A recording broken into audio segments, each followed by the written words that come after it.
second time lucky. I absolutely did not just mess up the intro by not getting us to go live on time. Definitely didn't happen. What's up, everybody, and welcome to the Football Boot Hour here on the Boot Wizard channel, of course, with my regular co-host Andrew and the eagle-eyed among you in the live chat, or watching us on the edited version. We will notice that we have Brandon here with us from S2S Creations. Brandon, how you doing today? Doing pretty good. Just happy to be on the pod. Thank you guys for inviting me, and I'm hoping we get a good discussion. I know we will, but it'd be great to kind of help educate others as well as just see what we are all currently looking at and wearing these days.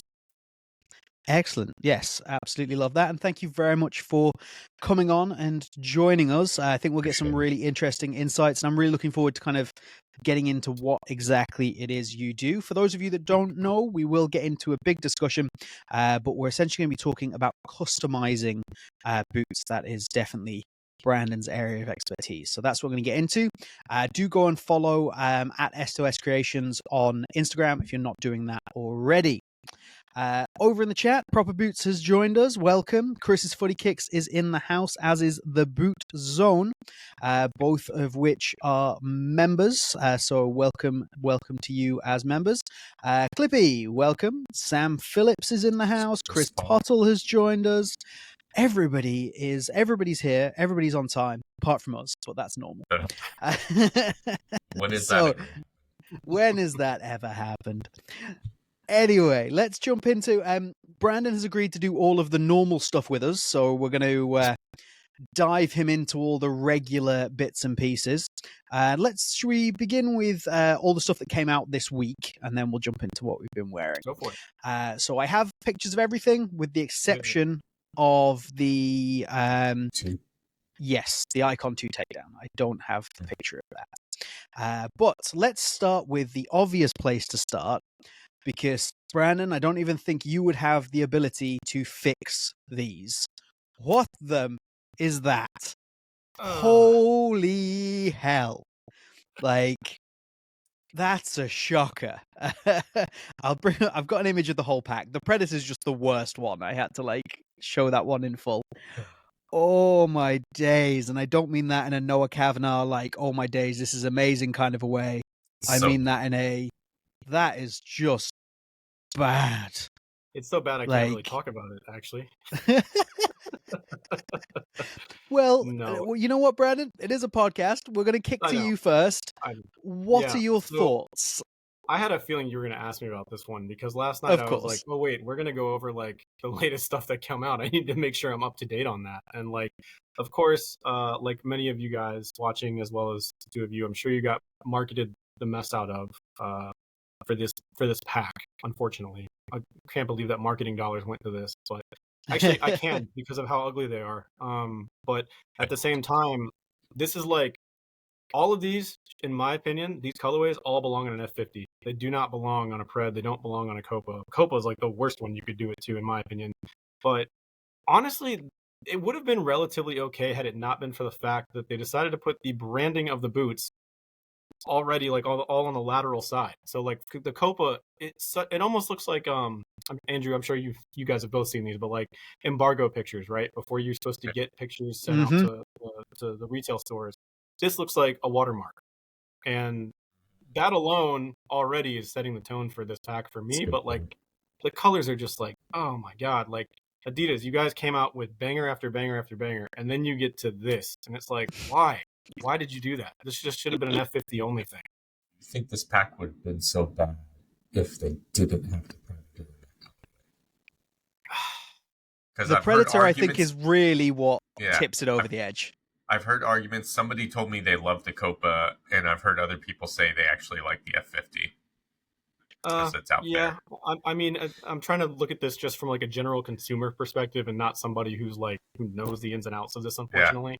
I think yes. I think if they had toned it down on the Predator, I'm not saying you can't have an electric green Predator. You definitely can. Yeah. And I don't have any issues with that. But there's a tasteful way to do it, and then there's a let's just throw things at the wall and see what sticks type of attempt. And this was definitely, I feel like it's one of those. I know it wasn't internally probably, but on the grand scope of things, one, where's the storytelling in any of this? I don't really see it at all.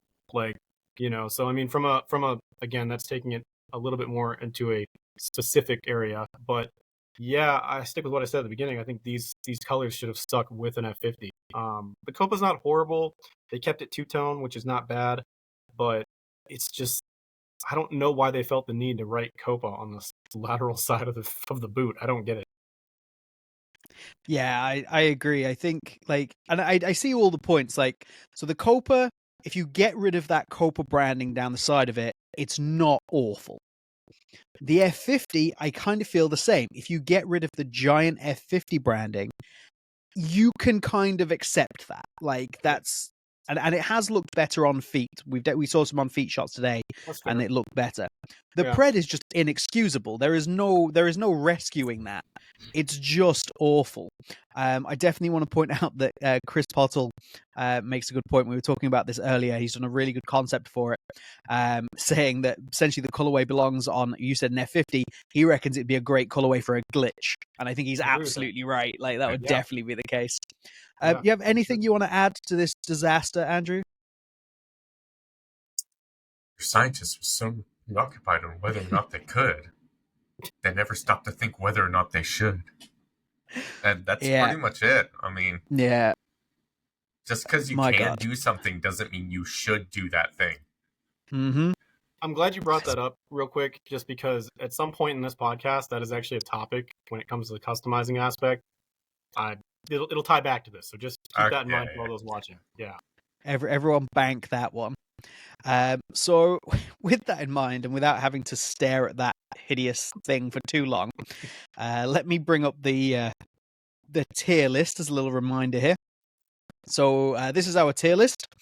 Great, good, met, bad, and awful are our options. I assume we just rank this as a pack, because and does everybody agree that it's just the bottom tier? It's just the worst? I mean, yeah, but the only saving grace for me would have been that Copa, and maybe the F50 would have put it in bad, but I can't unsee it now. So yeah, RIP. Sorry. I don't know if you guys have seen the show Invincible.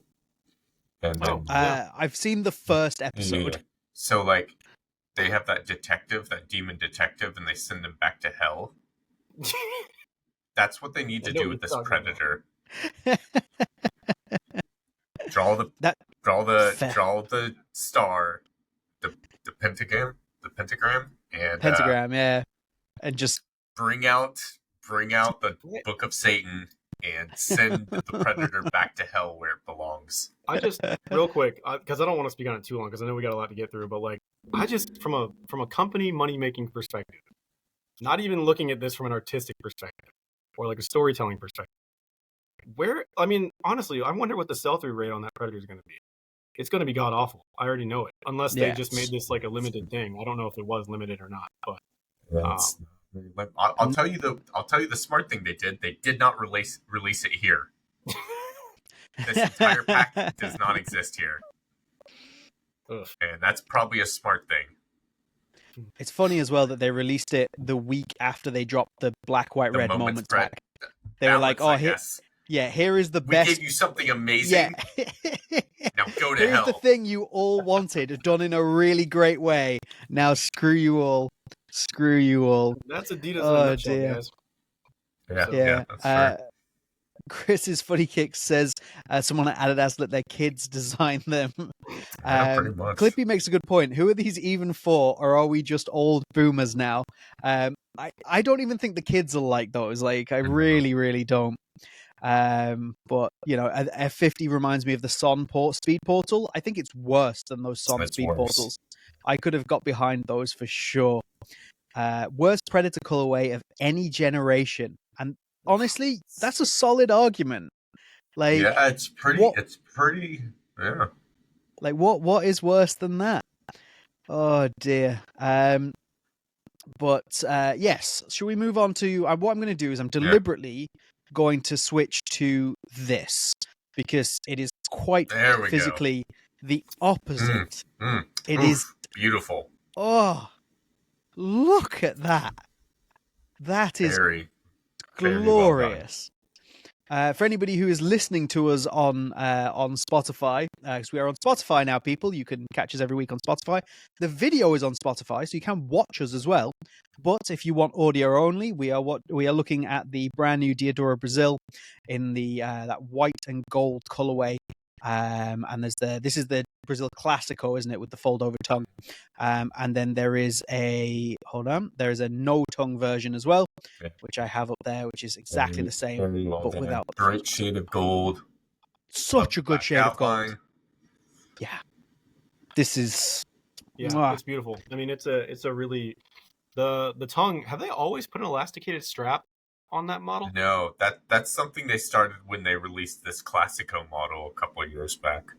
I like it. I think it's like, if you're looking for those vibes, like the amount of coaches I could see rocking these, but like also just absolutely. Like, you know, players that like the nostalgia of the fold over tongue without having rubber elements or anything like that. This is perfect. Yeah, absolutely.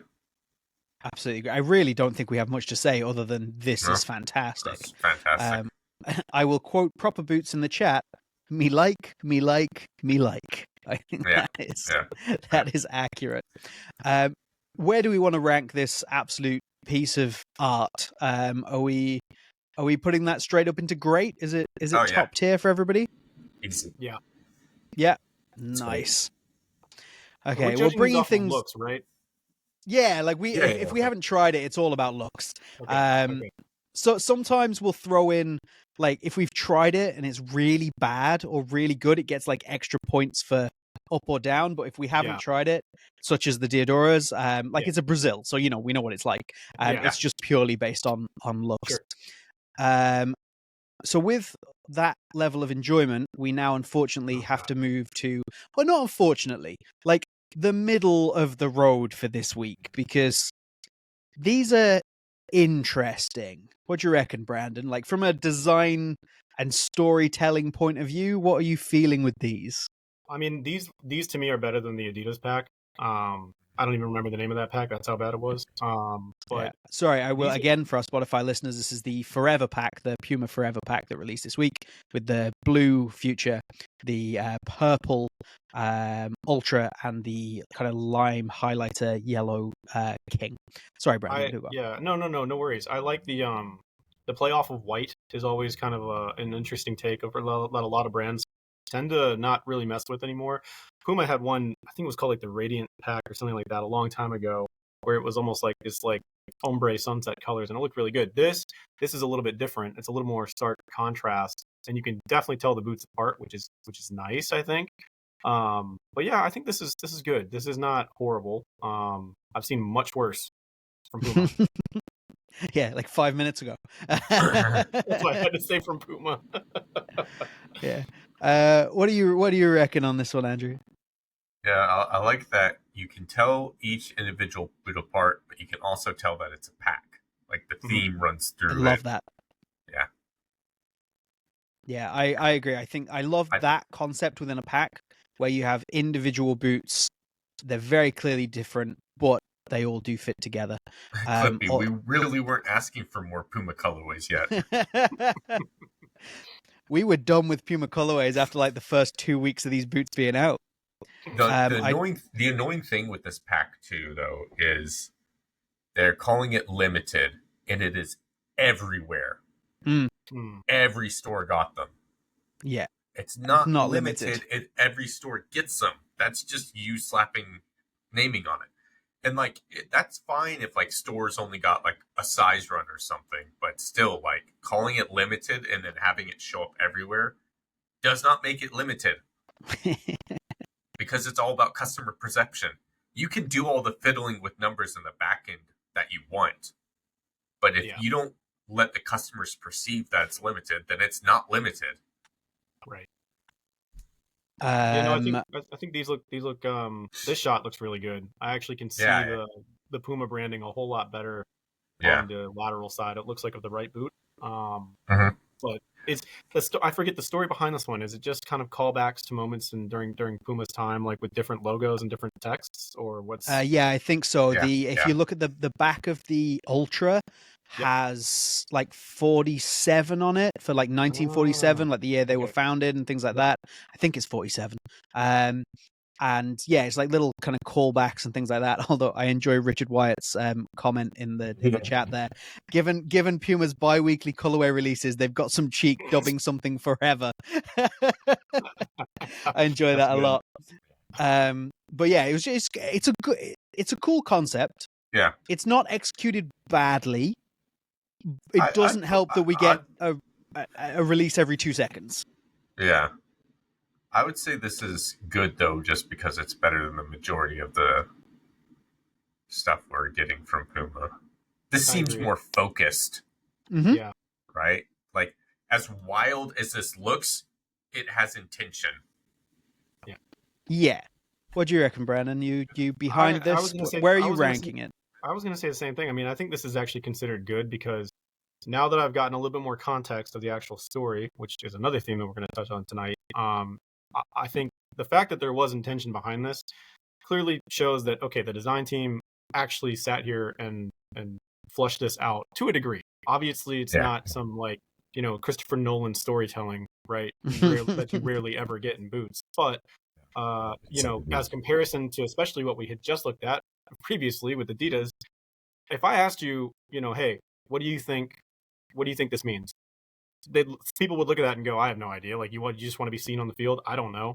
Mm-hmm. This, if you study the pictures a bit more, it's a little bit more revealing as to what the overall theme is. I'm sorry, James. No, go for it. There's a kind of a design language thing here too. The idea that when you have a product, even after you've worn it for a little while, you see little extra details that you maybe not seen in pictures or even when you first got the boots. Right. Yep. And you might just be playing, get off the pitch, and you look at them, you're like, oh, I didn't notice that detail before. Like, that's what these look like they're kind of somewhat going for, which is smart. Yep. Yeah, I agree. I think that's solid. I agree. We put that in good. I do want to definitely bring up what Andrew said to me earlier in the day, though, which was I made a joke that the branding down the side of the Future looked like it was a ransom note. To which the response was that you had to be held to ransom to wear them. For the future, yeah. Oh, there's a bad football boot. If anybody wants to see me absolutely lose my mind, go and watch my review and then follow that up by watching Noah lose his mind even more with his review. It's very funny, actually. So me and Noah both put out our Future 7 reviews within a couple of weeks of each other. Both hated the boot and both literally went crazy about how bad it was. And then this week, we both dropped our DS Lite X-Fly Pro 3 reviews. Ta-da! Boot friends! Within a day of each other, I think. And exactly the opposite. We were both like, "Oh my god, this is so good." There's one of the guys in the chat, Hussein, said he just got back from his first match with the Pro 3. He's like, I felt like I was playing in socks. I thought the upper couldn't get any softer, but yeah, absolutely beautiful, unbelievable. Continue to give a shout out to those, and again, Tokyo Football. If you want to pick them up, go and check out Tokyo Football. Puma striving to give the podcast content for every week of 2025. Clippy, absolutely. So what we'll do now is we'll move on to, with that done, we will move on to what we've been wearing this week. You missed the final boot just because you don't I did, because I don't have a picture. I forgot about it. I run everything off my side screen, and my side screen doesn't have the note. Continue. Adidas Japan dropped these, but in a synthetic white blue. Yeah, very, very nice. It's a pro model. They've got a turn and stitch heel, so it's a bit thicker padding. It's synthetic. The pricing is really good. It works out to like $100 or like around €100. So they It was a smart idea getting the Japan team involved and just letting them do whatever the hell they want. They should do that. They should do that more often. They might actually have a bit more success with something. Like I personally, just from I haven't played in these yet. I'll finally play them tomorrow. Just from a fit standpoint and feel standpoint, they should just kill the Copa Pure line and just focus on this. Let Adidas Japan have their way with the Copa line. Germany focus on the Predator and the F50, and then I think you'll have a success. Nice. If you give me 1 second, I will pull up a picture of it for everybody to see. As I just delay ever so slightly. We'll come back to it.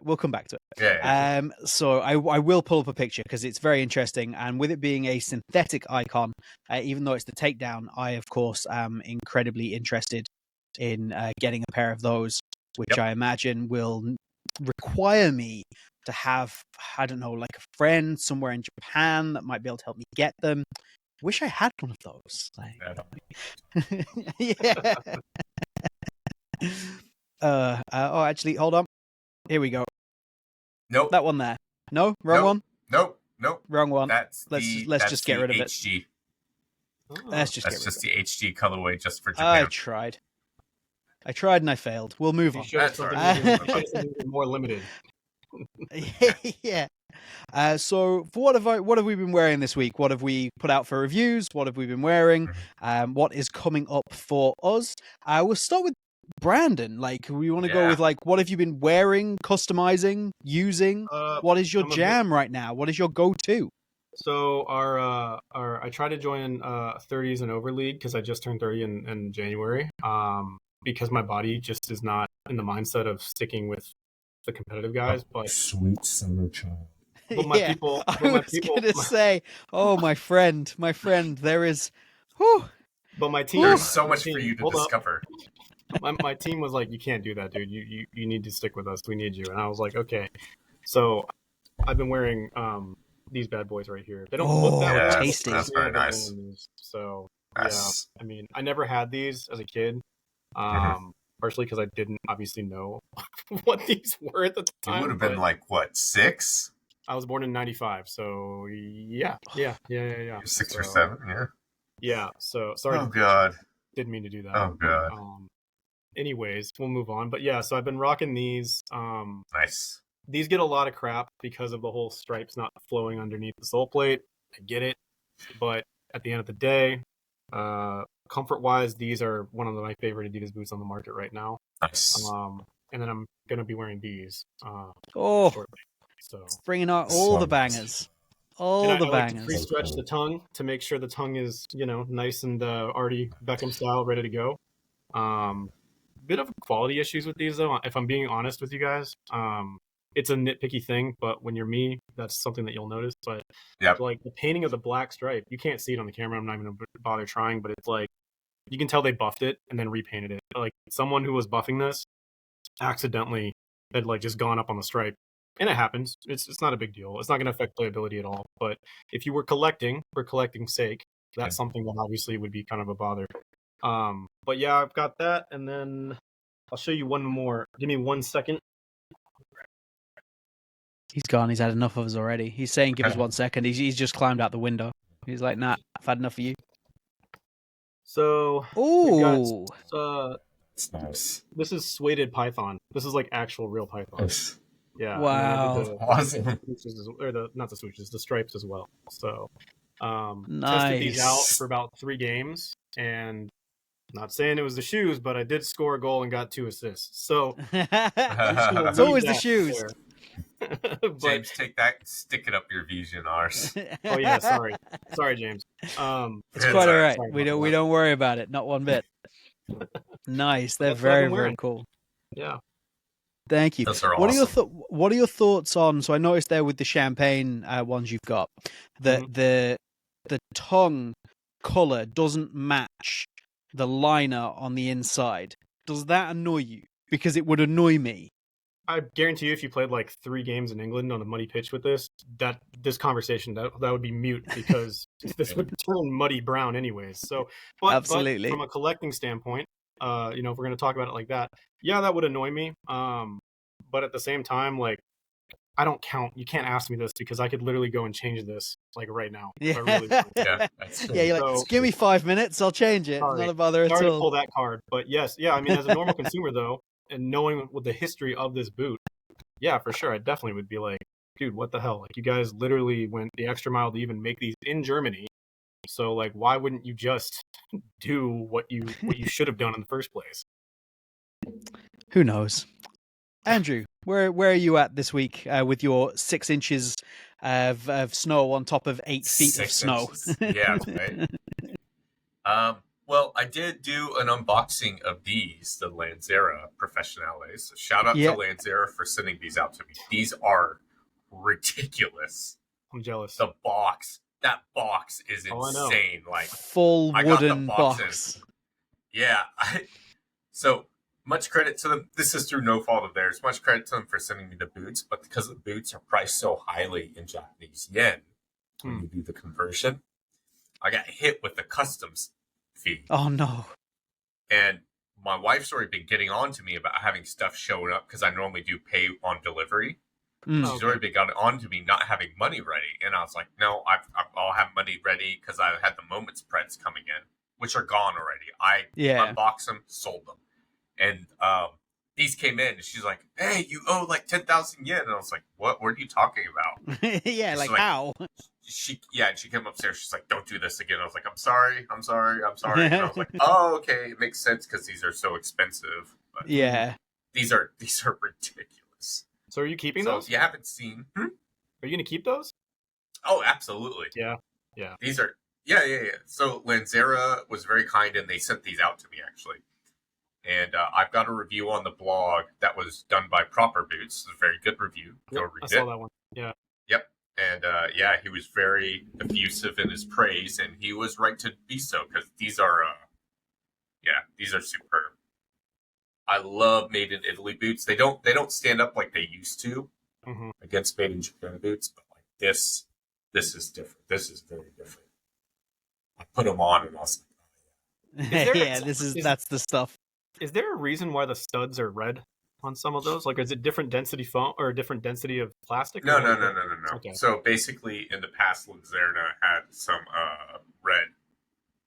They occasionally have like red on the stripe or something like that. I got you. So, cool. Yeah, it's like a historical callback. Yeah, this is just super. And I will probably, even though I'm going to be testing these tomorrow, I probably will or something. So, yeah. Very well done. This is like attention to detail. This is super. Nice. They are delightful. Absolutely delightful. So to me, James. I suppose. To me. So I dropped my ASICS DS Lite X-Fly Pro 3 review this week. And just unbelievable. Go check out the review. So ridiculous. It's just a ridiculously good football boot. This genuinely might go into would go into some of my favorite boots of all time already. That's how good this boot is. Like, insane. And then I also dropped my Mercurial Vapor 16 Academy review. It was a fine review to do. I if anybody who's watching the podcast is probably into boots, has probably seen at least a couple of my reviews. You kind of have to watch it and then just see how little enthusiasm I have for that boot. I'm trying to be really objective and okay, for kind of $80, this is a good boot, and you consider all these elements while at the same time being this is just dull. But anyway. And what came in this week, so this will be a review that I'm doing kind of over the weekend. I'm going to get out, do a couple of sessions in these, and or at least one more session, and get a review up, is these. Now, for those of you that this is the Moments Pro, yes, this is the first tier takedown. So I think it's cool that they did a takedown in that particular colorway. They're €160, $160. It's a good bit cheaper than the elite level model, but it's a good bit cheaper for a good reason. It's crap. That's so. Oh, yeah, they're 100 times better than the previous generation Pro, which I believe I described in my 5 worst boots of the year video as not being designed for human feet. I think was my description of the previous generation of these. These are 100 times better than that, and they're still crap. The fit is still off. Like, the fit is still just not good enough. Just, if you're wondering if you should buy the Pred Pro with the FT, don't. Either get obviously try and get an Elite in, a different colorway or something like that. That is the way to go. Or honestly, just for the sake of the fit, if you really want a cheap tongue Pred, buy the League. It's not as good technically. It doesn't have a lot of the things this has, but at least it fits. At least it's actually reasonably comfortable. It'll always feel better in a boot that fits. Exactly. There's no amount of strike skin fins, SL rubber fins. These are actually the same as on the Elite. There's no amount of this that's going to make up for the fact that the boot fits like a toilet. It's just not good. It's not good. Do James, not recommend. Please explain to me how a toilet. Don't. I knew you were going to ask that. I was hoping I was going to get away with that.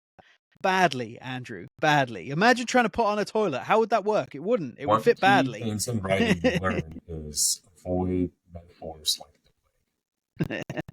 Hey, nice. Enjoyed that. But it's a little joke. That's a little joke. It's a little writer's joke. little English language joke there. Anyway, but yeah, so don't buy the Predator Pro. It's awful. Proper Boots saying that the sole plate is stiff. It is, yeah. It's a pretty stiff sole plate overall. It's not terrible. But again, saying about the League, it's actually exactly the same sole plate that's on the League. So just buy the League. The Boot Zone, still a pair of Moments with your name on, James. So the Boot Zone has a pair of the Moments Pred Elites in my size for sale, and he's consistently tempting me. But yeah. No, I'm trying to be responsible with my money.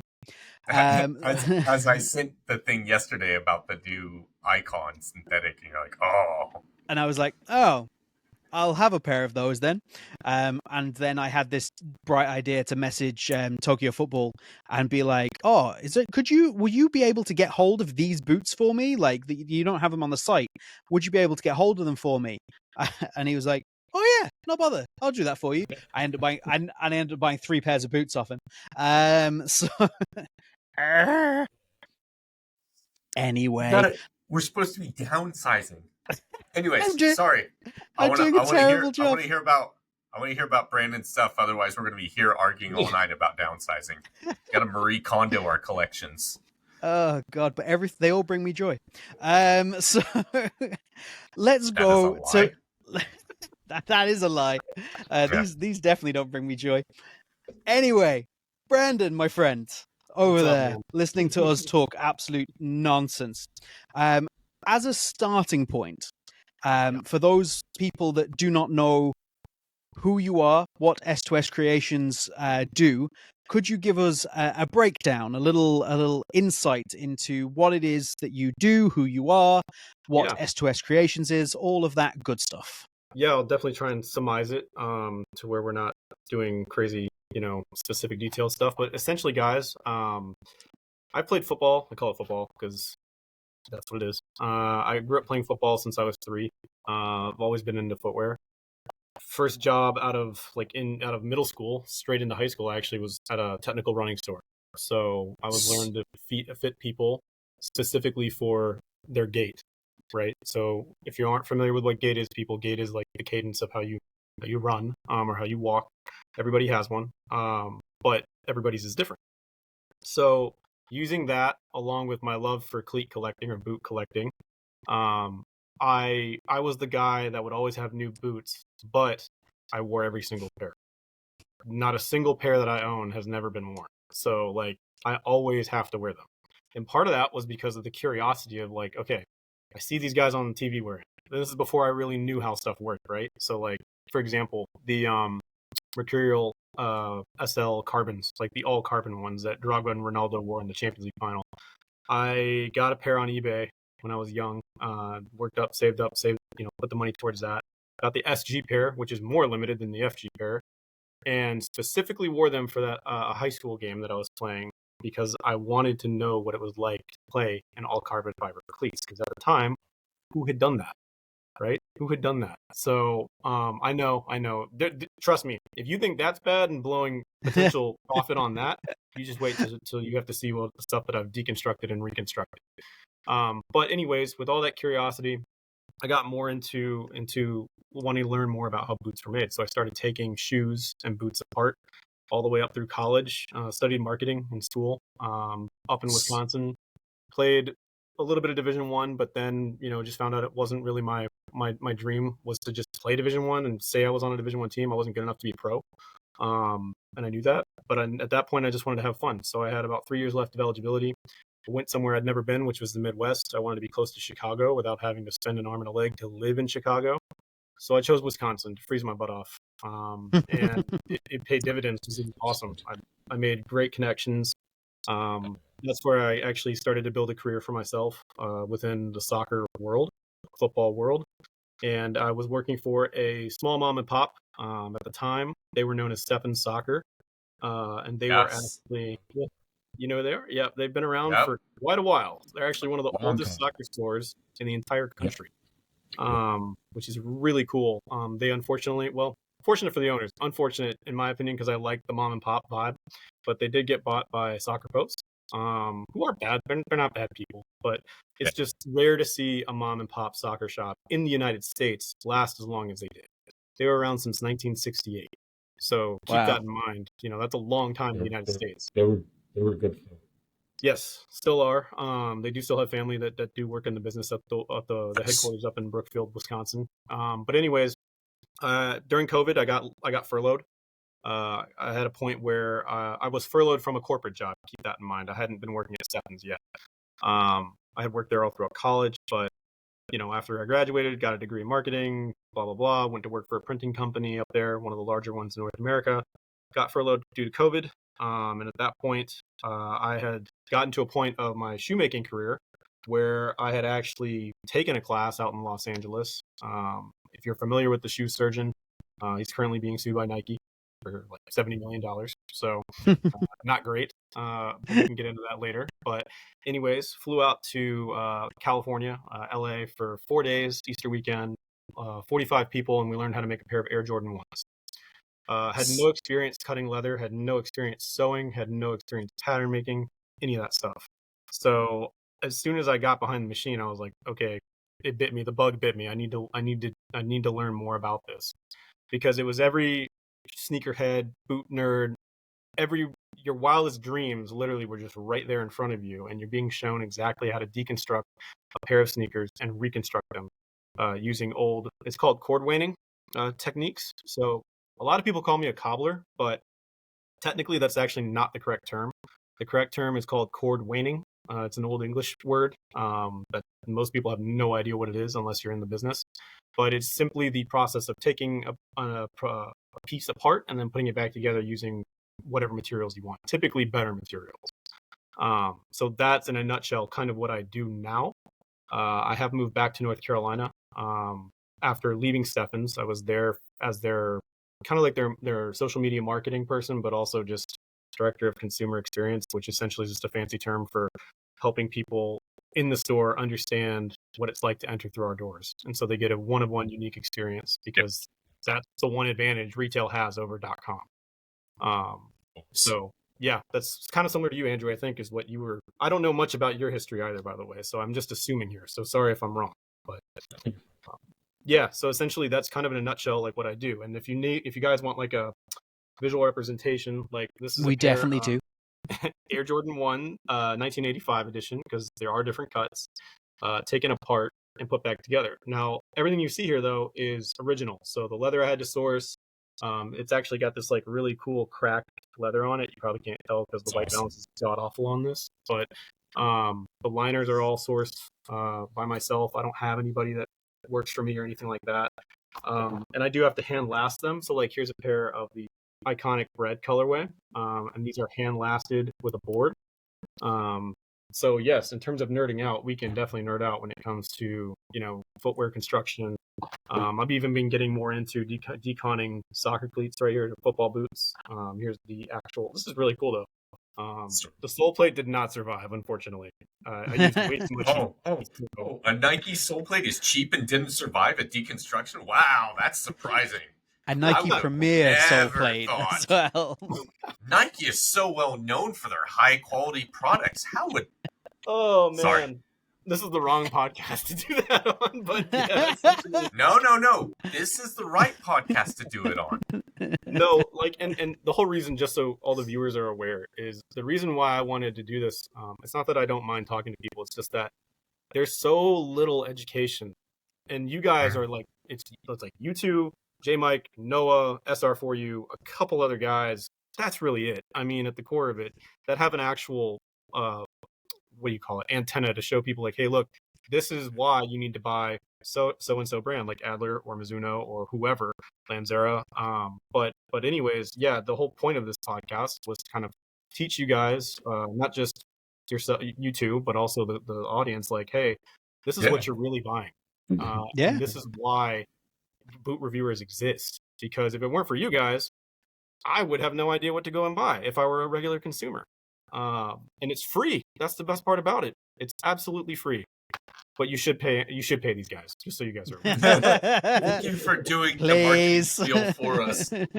Jesus, this is so expensive. Yeah. God damn it is. So yeah, that's kind of... Go ahead. No, I was going to say, hey, if you ever want to live in Japan, I know a company that would very much like another Craftsman. I was watching that Made in Scheinfeld video, like with J Mike, and I was like, God. I actually looked at the job openings just to see if they had one. They do. They have one. But I'm like, man, I don't speak senior footwear. Yeah. So I've got to finish up my resume. I'm gonna apply for that. You should. Yeah. I am just barely underqualified for it, but I think if they talk to me, I can make up for it.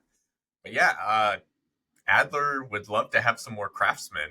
That's the I got relatives in the Philippines. I'm half Filipino, so like I've been dying to get over there and visit like my homeland and like also just. Oh yeah, you absolutely should. Like I've got some Filipino friends and they're like showing me pictures and stuff like, oh, it's crazy. Not many people go to the Philippines, and I'm like, all right, you've convinced me. But yeah, guys, I mean that's Brandon, kind of. Sorry, 1 second, mate. I just got a comment in the chat there. I can't do it on my end. Does your mic go up any louder from where you are, or is it set to what it is? Does mine? Your mic. Can you turn it up a little bit? There's a couple of people struggling to hear you a little bit. Sorry, I can I'll bring it closer to me. It's probably that's also a solution. Yeah. But yeah, I've got you on max on my end. I can't turn you up any further. Oh. Did you turn it up to 11? I did turn it up to 11 all the way. Can you guys hear me? Final tap. Sorry about that. Can you hear me? No, you're all good. You're all good. I'm just so old. That's. Oh. Yeah. But isn't it just no? But you don't understand. This one goes up to 11. I can talk a little bit louder. Sorry. You're all good, man. You're all good. Just try. As I say, on the edit, it will all come out fine. I'll balance all the audio out. Not a bother at all. Just trying to get the guys in the live as clear as possible. So that's not a problem at all. Yeah. So sorry. Where were you? Continue. No, I was just saying, like, watching that video of J Mike go through Scheinfeld was just one of those things where it's kind of surreal. One, that even Adidas would even allow that, because you go back not even 2 3, 4, 5 years ago, and this kind of access wouldn't exist. And I know why they don't do it. Like it's such a, after watching that video and enjoying it and seeing it for what it was, and then you go to the comments and then you see all these people say that, oh my God, I'd pay an arm and a leg to have this service done. And while I agree, a lot of people would, there's a reason why this does not exist. And I think two things are important to remember, right? One, this is athlete services. So what does that mean? That means that every of these companies that you guys talk about, Puma, New Balance, Nike, all of them. They have athlete services divisions. What does that actually mean, though? That means that it's for their contracted athletes. So that's a special thing. It's not a what do I put it? It's like a privilege almost, right? To be in those same halls as Messi, for God's sakes. I mean, you're literally getting your shoes made at the same factory as Messi. Think about that. That's pretty surreal when you think about it. And I think that a lot of consumers this day and age, while they are very smart and they can smell BS from a mile away, the one thing that they need to consider is that this is what separates that brand from just becoming anything else. Now, where I think that's different is in like a situation like Adler, right? Because Adler is so much smaller, which means they're more nimble, which means that there's two guys. Yeah. Two guys handling the athlete services, and they also do almost everything else. So. Yeah. I mean, trust me, like for me, working hours, it takes 12 hours for me to get a pair of Air Jordan 1 highs done. 12 working hours, that is. So now will I strain myself and make it less than that? No, because that suffers, the product will suffer at that point. And I'm sure Adler would want to shout at the rooftops. That's the same issue they probably end up having, because there's a trade-off at some point in time where it's like, okay, how much automation do we really want to do here? Like, are we really trying to become the next, they don't want to do that. It's interesting you bring up that point. Okay, so there's another Japanese brand called Yasuda. Yep. And when Yasuda started out, they were making everything in Japan. And I know which factory they were using. It wasn't their own factory, but it was a factory they contracted out to make their stuff. And what they decided to do is they switched, and they had their leather product is now made in China. Their synthetic product is made in Myanmar, which is not great because that means they've done a deal with the military dictatorship there. But I was talking to one of the heads at Adler, and he was like, we could easily do that. It's like, we could easily turn around and mass produce and go down that road. And he goes, we do not want to do that. So Adler is less than 20 people. I won't say how many, but it's less than 20 people. So they have their main factory, then they have a partner factory, and everything is still as handmade as you can be, because you still use the lasting machines and stuff like that. Yeah, that makes sense. Yeah. But it's not. They're not going down the mass production route, and they'd rather lose out on sales than give up their soul, so to speak. Yeah, and I mean, the other thing that I saw, and I'm seeing it here in the chat too, because I'm watching on my phone just so I can see the chat as well. But like, a lot of people ask, well, how much would you pay for this? $1,000? Does that sound fair? Sure. Yeah. To a company like Adidas, every one of these companies wants to take your money, guys. It's not about the money, though, right? To a degree, it's not about the money. To some degree, it's the fact that the logistical nightmare that would cause for a brand that big it's not possible. Like, it just, not right now, at least. It's not possible. Yeah. I don't care how much automation you put into this. It just is not possible, because one, that factory, I don't know how many employees Scheinfeld has. If I had to wager, more than Adler, but definitely not like your standard Chinese run factory, right? I mean, I don't even know if Mizuno has that many people. I really don't know, but they have about 35 people. Yeah.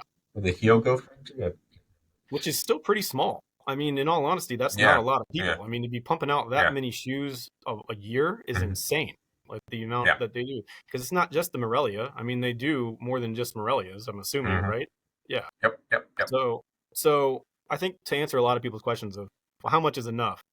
Again, it's not about that. Like, there's plenty of people out there that are, I mean, for God's sakes, I have people that buy my shoes starting at $1,200. So obviously money is not the issue. I'm not trying to keep in mind though, I don't make $12,000. That's not my problem. Obviously. No. But I think a lot of people don't understand the ins and outs, which is fair. And it's not. I'm not trying to say, oh, the consumer should know better, because no, the brands should do better of conveying this message and not having to rely on people like us to sit here and have podcasts about it. Now, we do enjoy it, but it would be nice if brands were a bit more transparent. Even Adler does a really good job of being transparent about this. I mean, I think the way they've done their custom program is probably the smartest way they could have done it, which was only allow this for previous buyers, because they know the sizing. That's another issue. What happens if you get your foot measured at an Adidas retail store in the US, and then it goes off to Germany, and you hope everything that they have recorded is right. I mean, they're not God, right? They're not perfect. They're going to get stuff wrong. So what happens when you want to return your boots because they don't fit the way you expected them to fit? Well, then exactly. How does that work? Well, and I mean, that's the thing with Adler too, is we made it very clear we do not do any returns on custom footwear. Yeah. Like, you can't. Adler's not a big, you can't. We can't. So it's not like Nike, where, James brought this up before. With Nike, they literally mass produce the colors beforehand. With Adler, the coloring, the sourcing of the leather's been sourced. That is the only thing. The leather's been sourced. There's 3 different colored sole plates. That's it. Everything else, what color you go with the upper, what you have done to that upper, that all starts as soon as the order is put in. Yeah. And the order is confirmed. Nothing else is done. So it's like, it costs them. It costs them a ton. There's a reason they're so expensive. It costs them a lot of money. Yeah, I mean, I think here's another good point to those of you guys watching, like for sneakers. Now, I don't know what the cost. I would assume it's actually probably more for performance footwear, but for like lifestyle footwear, like let's take a look at this Nike sole, right? This has been harvested from a retail pair of Air Jordan 1 highs or mids or whatever. This mold itself, guys, the mold for this rubber itself per size will run you 10 grand. If I were to go and go do this myself, that would cost me 10 grand for one size. Now that mold is good forever unless it breaks or has defects or whatever. But think about that. A full size run at that point, you do the math. I mean, that's crazy. Most companies can't even afford that. That's one of the reasons why Adler didn't have big sizes for a while, because they need to build up enough money in order to pay for. Is that their own tooling, by the way? That sole plate, is that their own tooling, or is that like if you can tell me? Sorry, you may not be able to tell me. No. That's their own tooling. Now, the only thing they've used that tooling since like 98. The only thing they've done is updated the material. So that's one of the things that I know they're working on. They'll deny it if you ask them, but I know they're working on something new. So, I mean, but there's fix what isn't broken. It works. It works, format. But I will, and a lot of people said like the material is kind of cheap relative for the rest of the boot.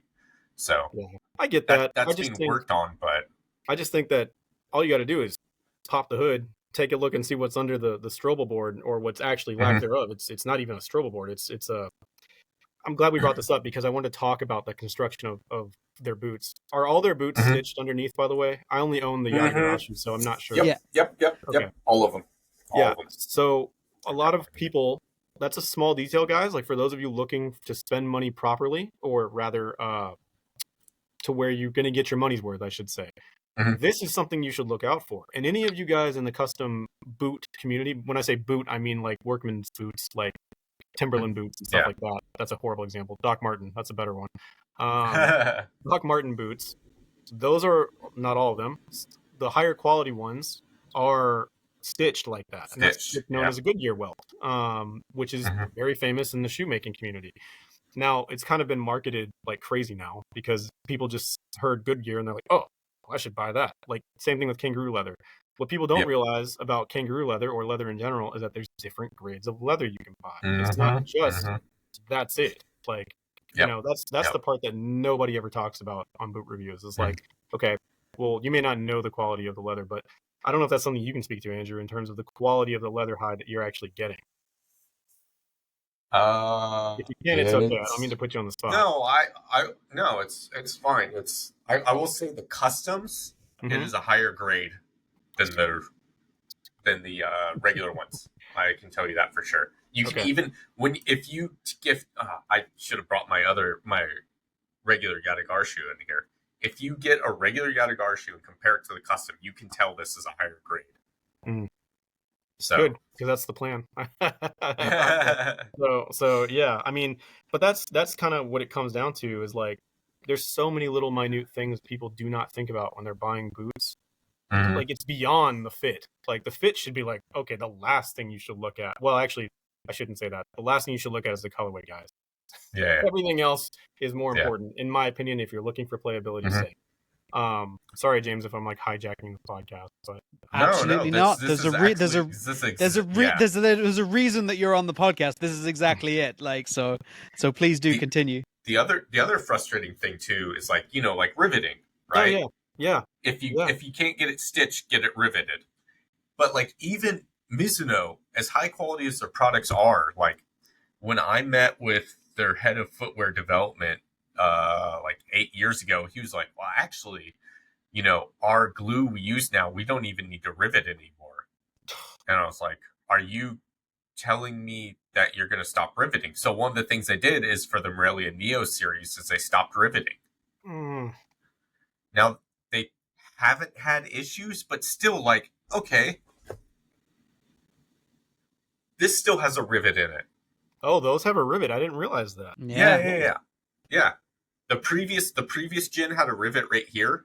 Yeah. Because during testing there was splitting here. Okay. But yeah, they still have a rivet up here, and that's the thing. Like that's another thing. Like people should look out for is the boot riveted. If not, then like you're just relying on the glue to be that solid, which isn't always the case. Yeah. And I mean, especially with Nike. Well, yeah. If the biggest thing that I find troubling about that Mizuno comment was like, okay, well, if you found better glue, what's the health and safety of your workers like now? If that's the case, typically, that's usually not a good sign. So that's actually one of their company secrets is the chemical makeup of their glue that they use. Everybody's, man. It's the worst. Like the best stuff I can get. This you'll see this from J Mike's video. The guy prepping the soles in the background. Yeah. I was like, damn, at least I know I'm doing it right. That's kind of what I was like. What, you don't have a syringe? The needle? Have you seen those? I could, but I'm not that bougie. I like to live on the edge. No, jokes aside. But yeah, I here's what I will tell people about that video. It's a great insight, and Mizuno's done it too. They actually invited Jay out to their factories ages ago. This was like 5 or 6 years ago. I want to say that video was made. Dr. Astute was just mentioning it there a minute ago. Yeah. They sorry, don't mean to cut you off. No, you're good. In order to get into that factory, the board of directors have to sign off on it. Mizuno's board of directors have to sign off on every visitor at that factory. Wow. So it is he's like a celebrity. Secretive to the mix. Yeah. I'm going to put on my not really conspiracy hat, I guess guessing hat. It's the 40th anniversary of the Morelia. I am going to take a wild guess and say that J Mike will be in Japan at some point this year, going to that factory. I could see that. Just as a guess, because he was there 5 years ago, so that would have been, 2019, because the start of 2020 was the 35th anniversary. That's when they released a new Morelia 2. You don't think Mizuno's like going like, we saw that Scheinfeld video, we need to help our stuff, guys. Probably that too. Probably that too. But like their factory, it's not as high tech. No, it's just like it's a glorified shed, basically. Yeah. So. Speaking of the factory part, I'll talk a little bit. I can't talk too much because of NDAs and such. But I can speak. I can speak a little bit on my time interviewing with Adidas. Before I had left Wisconsin, I thought about going back home, but then an opportunity came my way where I actually was lucky enough to. Well, I shouldn't say lucky because I did work my butt off to get there. Well, I got a chance to interview with the Adidas prototyping team out in Los Angeles for their basketball division. Now, basketball is a good sport of mine. I love it. I've never really played it because I'm short, but I still can appreciate it for what it is. Yeah, us too. So, yeah. So for what it is, I went out there, made it all the way to the final round of the interview. The funniest part was the second round interview after I spoke to the HR person and made it to my directors who I would be reporting to. I didn't think they were going to look at any of my stuff because why would they? It's all Nike. Like literally all my custom work is mostly Nike stuff. These dudes had printouts of all the custom work that I had posted on my Instagram. And they were like, so we can see what you do. And I was like, oh shit. I was like, this is either going to go really well or this is either going to go really wrong. So I was like, yeah, what do you guys think? And they were just like, oh, we love it. We love it. But we just want to make sure you understand like how footwear is actually made outside of hand lasting and all that stuff. Because for all of you guys who aren't aware, footwear is not made, at least from these factories, it's not made, with the exception of maybe Adler, it's not made like this anymore, right? So when we're looking at this a little bit, I'll dive into boot technology, but just pretend this is a pair of boots. I don't actually know if boots ever were. I know they were hand lasted, but I do not know if they were ever used with a traditional lasting board like this. This is almost like the texture is kind of like a really, really, really soft heel counter, internal heel counter, if that makes sense. If you guys have ever felt one of those, sorry, I can't think of anything else close to it. It's like chipboard, but more flexible. Yeah. No, boots used to use that. Yeah, so they did that for torsion purposes, right? So because it would help with obviously torsion when the sole plate flexes and whatnot. Yeah. Because these just don't have it. But as time goes on, I'm trying to find the Nike one that I had, but the Nike one, here we go. They've progressed to stuff like this, right? So this is more of your TP. I think this is TPU. I can't tell, but it's a hard plastic. And it's not TPU. It's a hard plastic, but a lot more spring in this than what you're going to see in a lot of other stuff. But essentially, yeah. So they don't make shoes like that anymore. So they wanted to make sure, like, hey, do you know how modern day footwear is actually manufactured? Yeah. Keep in mind, I hadn't gone to school for this stuff. This is all stuff of my own, like, education, talking to people in the industry, watching boot reviews by you guys, all that kind of stuff. And so I got to that point, and then they were like, all right, we're going to fly you out. All right, so I flew out, go to LA, get up real early, super excited, like trying to hide it all in because it's just like, this is, like I said, this is everyone's dream, right? This is like, all right, act cool, act like you've been here before, look like you know what you're doing. So, and I'll never forget this. This was the coolest part. When we got there, the guy was like, all right, so this is like our main hall. I'm going to swipe you in. You'll go in. It's a dark hallway. And I was like, what is going on here? As soon as you walk through, it lights up like a museum. And you just see all the cool footwear from like back in the day. And like there was a pair of Champagne Preds chilling on the left-hand side. And I went straight to those and I was like, these are pretty sick. Because they knew I was a soccer guy. They knew it. And this was back when the Fear of God 1 basketball shoe was being developed. If you're not familiar with that shoe, it's a hypebeast shoe. Essentially, it's a designer brand partnered with Adidas. And I found out that this whole new facility in LA and downtown Los Angeles was actually meant for the Yeezy team before everything kind of went south. All I'm going to say on that is you could definitely tell there's some tension. There was definitely some tension. And I was like, oh, God. The great unspoken thing. Yeah, it's almost like the redheaded stepchild. Like, you don't want to talk about it, but you kind of have to mention it at least once to gauge what everybody's like. It's like politics in some ways. You just kind of like, what can I actually say and can I not say in this situation? But aside from that, I was incredibly honored to get to actually work on a prototype of it and actually kind of attach the soul essentially to it. But that place, kid in a candy shop, man. I mean, you walk in there, especially if you're outside of just being a boot nerd, if you are someone who sews or does footwear or custom footwear, that's like kingdom of heaven stuff. If you walk in and you're like, wow, this is insane. I mean, they had the 3D printers there as well, which is crazy. Yeah. I was visiting, I just kind of sat there and looking at everything. They're waiting for me to ask them questions. It's like, I'm so nervous about it. I want to dig around and stuff. This is really... Yeah, I didn't realize they were gonna actually have me adhere a sole to an upper as like the tryout basically, and I was like, because I got there and I was like, okay, I'm here for like a technical assessment, but like, what does that mean? Because like this is not your average job interview, guys. Like this is not something. I didn't even know what the hell to wear. I was like, do I wear like a nice like sports collared polo or like do I just wear like what I would wear in the studio?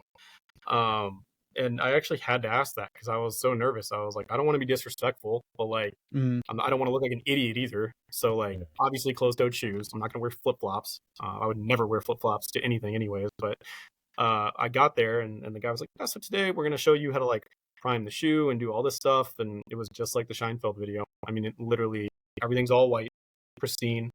It was the cool thing though about that moment was that the Fear of God one, if you ever look at that basketball shoe, the 3 stripes are directly inspired by, I think, the accelerator from back. Nice. That's cool, man. So that was just one of the cool moments of my time being able to actually do that and say I got to do that. It kind of was very reassuring. Lo and behold, I didn't get it, which was fine. It actually ended up working out better that way anyways. Got to be closer to family. Got to go full on into my business and really go after the passion of teaching classes, but also building shoes for clients who can afford the services, but also just want something different. For sure. We've got a good question in the chat here, actually. It's Paul Gomez just wants to ask what kind of glue you use for the soles. Yeah, for sure. Loaded question. Just because, and I'll keep it somewhat short, but just because you want to make sure that whatever you're gluing to, I'm assuming, a leather upper or even a microfiber or something like that, can actually be adhered to it. So this is the part that a lot of other people don't realize too. You kind of have to be a bit of a scientist when it comes to making shoes, especially if you're doing it at home, right? So it's even more crucial at that point. But typically, if you're doing rubber soles, like what you see here, so like Air Force Ones, Sambas are fine, anything like that, Dunks, whatever, you can get away with using what's called Renia CDC. So that's spelled RENIA CDC. It's a company out of Germany. And I think the CDC stands for Col de Cologne. I don't know if I'm pronouncing that correctly, but they have not a factory, but they have like a business hub somewhere in Atlanta. So if you're in the States, you can contact them and get it through them as well. But there's also retailers that do carry it. You can just DM me separately if you want for that on Instagram. But the reason I say that is because, like with soccer cleats or boots, you can't use that on there. You have to prime it, just like what you guys saw in the video. So the primer is honestly almost more important than the actual glue that you're using. Yeah, that's the best info I can give you on that, in all honesty. No, I appreciate that. There's another question on the glue, actually. Footloose Boots here just wants to know, how come some glues use animal materials? That was not me asking that question. It's Footloose Boots. Yeah, sorry, I was just plugging my laptop. Yeah, no, so that's a really good question. I'm assuming, I don't know it to be fair, but if I had to guess, it's because there are certain properties that you just cannot mimic on the synthetic side of things. And I know James is going to fight me tooth and nail on this, and he's at an advantage because I don't have a pair of Asics. Sorry, but leather, for example, there are certain characteristics you just cannot mimic with leather or with synthetic. You can get damn close, really, really close. But there are certain characteristics that you just cannot mimic when it comes to certain aspects. Just like me, like I'm making Nikes at home, but guess what? This is not exactly factory. I would never call it factory. I can get it damn close, but that's the closest it's going to get. So yeah, I don't know the answer to that. I know that a lot more companies are starting to get more pressure and go towards more of a water-based adhesive. You can do it with water-based adhesives, but it comes even more so down to the prep and what you're gluing. At that point. And I have water-based adhesives that I've tried because, in all honesty, the stuff that does have the animal product in it is really bad for your health. If you ever get, first off, whoever asked me that question about the glue, the Renia CDC, use that please outdoors, or at least wear a ventilation mask. Like seriously, because it won't give you cancer, but obviously the more you use it in a non-ventilated area, the worse it's going to be for your overall health. So please use correct ventilation when doing this. James is just sitting there going, education. Oh yeah, I know. He's right on that one. I'll give him that. But yeah. Something like this isn't a question in the chat, but I think it's something that would maybe, particularly for people who maybe aren't in the chat right now, maybe more casual viewers that would kind of watch the podcast or pick it up, because I think it's something that I definitely know that I overlook as a reviewer, because I don't want to overcomplicate my reviews. Like I know that generally as an audience, there's an amount of information that I need to give, and I'm looking to give that information, like exactly what do you need to know? Like in general, people don't need to know what a Strobel board is and how that works and various things like that. But for this particular, podcast, and having you here, I think, is a great example, or is a great opportunity. Can you break down kind of the elements of a football boot and kind of what each section would be, so that people can kind of get an understanding of how that might work? I think it'd be very interesting to come from somebody who has pulled boots apart. Yeah, pulled many things apart, unfortunately. But So essentially, at the core of it, whether it's sneakers, cleats, football boots, whatever, as long as it's footwear, it's going to have at least 3 to 4 main components. Starting from the bottom up, you'll have what's known as an outsole, or sometimes it's referred to as a whole, as tooling, which is like the whole unit itself. But you'll have an outsole, which touches the ground or touches the pitch, and then you'll actually have, sometimes you'll have a like a midfoot shank, or almost like a midfoot torsion bar of sorts. In some cases, more modern cases, they're actually built into the actual board itself. Sometimes it'll be completely separate, like in old dress shoes, you'll see or cowboy boots, you'll see a metal shank that runs from about here all the way down to here. And that is at an angle kind of like this, to where it gives you support that you need in the midfoot. Because otherwise you're just sitting on a bunch of compressed material that's going to collapse over time. So that shank will be there. Then you'll have what's known as the midsole, which in boot cases, it looks like this. Now in like sneakers, it's a lot more complicated. Like you'll have, like, this is an air unit right here. You can see where I'm peeling back. That's an encapsulated air unit. And this is the base of the actual outsole. So if I were to puncture through this, it would just be puncturing through one layer. If I puncture through this all the way to the outsole, that's 2 layers. So in some cases you can have that combined, but for simplicity's sake, outsole, you'll have like a midfoot shank, you'll have the actual midfoot plate itself, and then you'll actually have midsole, and then you'll actually have what's known as a strobel board. In modern day production, they have, let me see if the shoe actually has it. Okay, so yeah, for the Premier, let's use this as an example. This is the completed version of this right here, right? So that's what you're seeing. This is known as the insole or the sock liner, which is what you see here. In some cases, they're drop-in, meaning they actually have foam built into this. There's actually a football guy out there recently who's starting a new company, and he's actually, I think from what I can tell, he has a drop-in foam midsole. So there's actually foam underneath here, and it drops into the sole plate, which is crazy. I've never seen that before in a soccer cleat. But after that, then you've got your upper. So another crucial part, at least in football boots, you got to have a heel counter. Sure. So you either need to have an external heel counter, kind of like what is on the Predators. So this white piece right here, that's a heel counter. What that does is it keeps you stable, and so you're not, going one way or the other when you're walking around or running around or whatever. It gives you stability. It's all about stability. A lot more modern day runners, it's internal. You cannot see it. I say that as, even though there's a 1985 pair of Jordans here, it's inside here. So if you were to smack this, it's pretty stiff. It's not gonna feel soft. Outside of that, then you'll have your other pieces like foam, internal stabilizers. Actually, what does Adler have that lines is it Cambrio or Cambrel? Mm-hmm. Yeah. Cambro.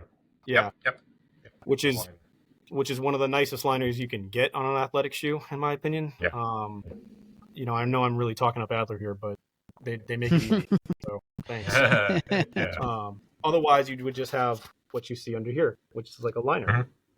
If I peel this back, you can actually see where they've adhered the foam. So if I had to guess, that's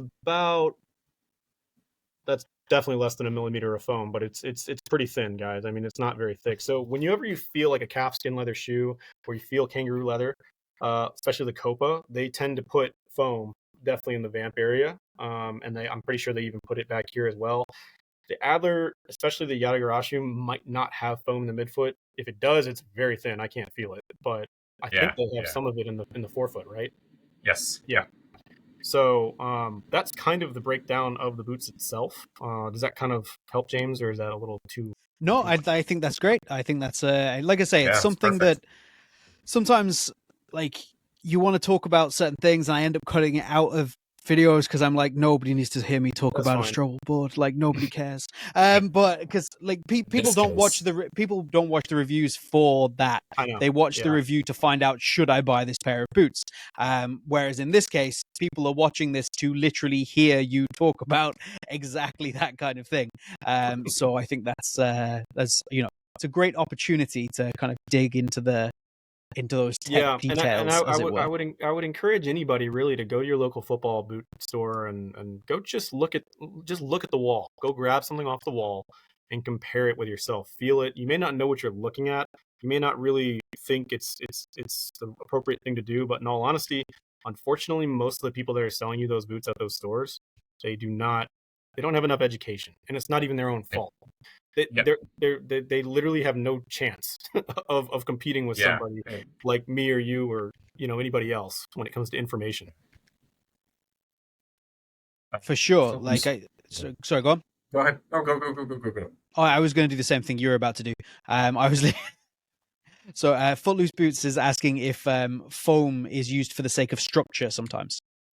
Yeah. So structure this is the one part I hate about footwear in general. The words are extremely subjective in a lot of ways. So structure to you, right, could mean stability, or it could mean having rigidity. Structure to me could mean just making sure that I have enough body on the shoe to where I'm not falling over one way or the other way. Now, those two can correlate, but they can also mean two different things. So I just want to make sure I'm understanding the question correctly. If you're talking about backing Python, because Python in and of itself or snakeskin is extremely, extremely thin. It's about 0.6 millimeters if we're looking at it from a thickness scale. Yes, you would want to add backing to it. Now, what that is, it could be leather. It could be actual backing fabric that they use at the factory, which is used on a ton of shoes. I'm trying to see one that I have that I can show you, but I don't have one with me. Excuse me. But yeah, essentially, yes, you would want to back Python, any thin leathers like that. But you also have to think about what the overall thickness of the actual upper is going to be at that point. You don't want to go too thick. And that's like the magic scale, right? When it comes to creating a pair of football boots, is how thick is too thick. At what point do we say, all right, we've stuffed it enough, we can't do any more? That's why kangaroo leather is used. If you guys, the viewers, didn't know that, kangaroo leather is by definition the toughest, strongest tensile strength leather on the planet.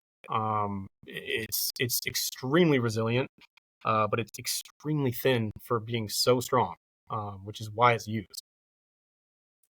I think you took words on foam cage on the Alpha 1 or the Timpo.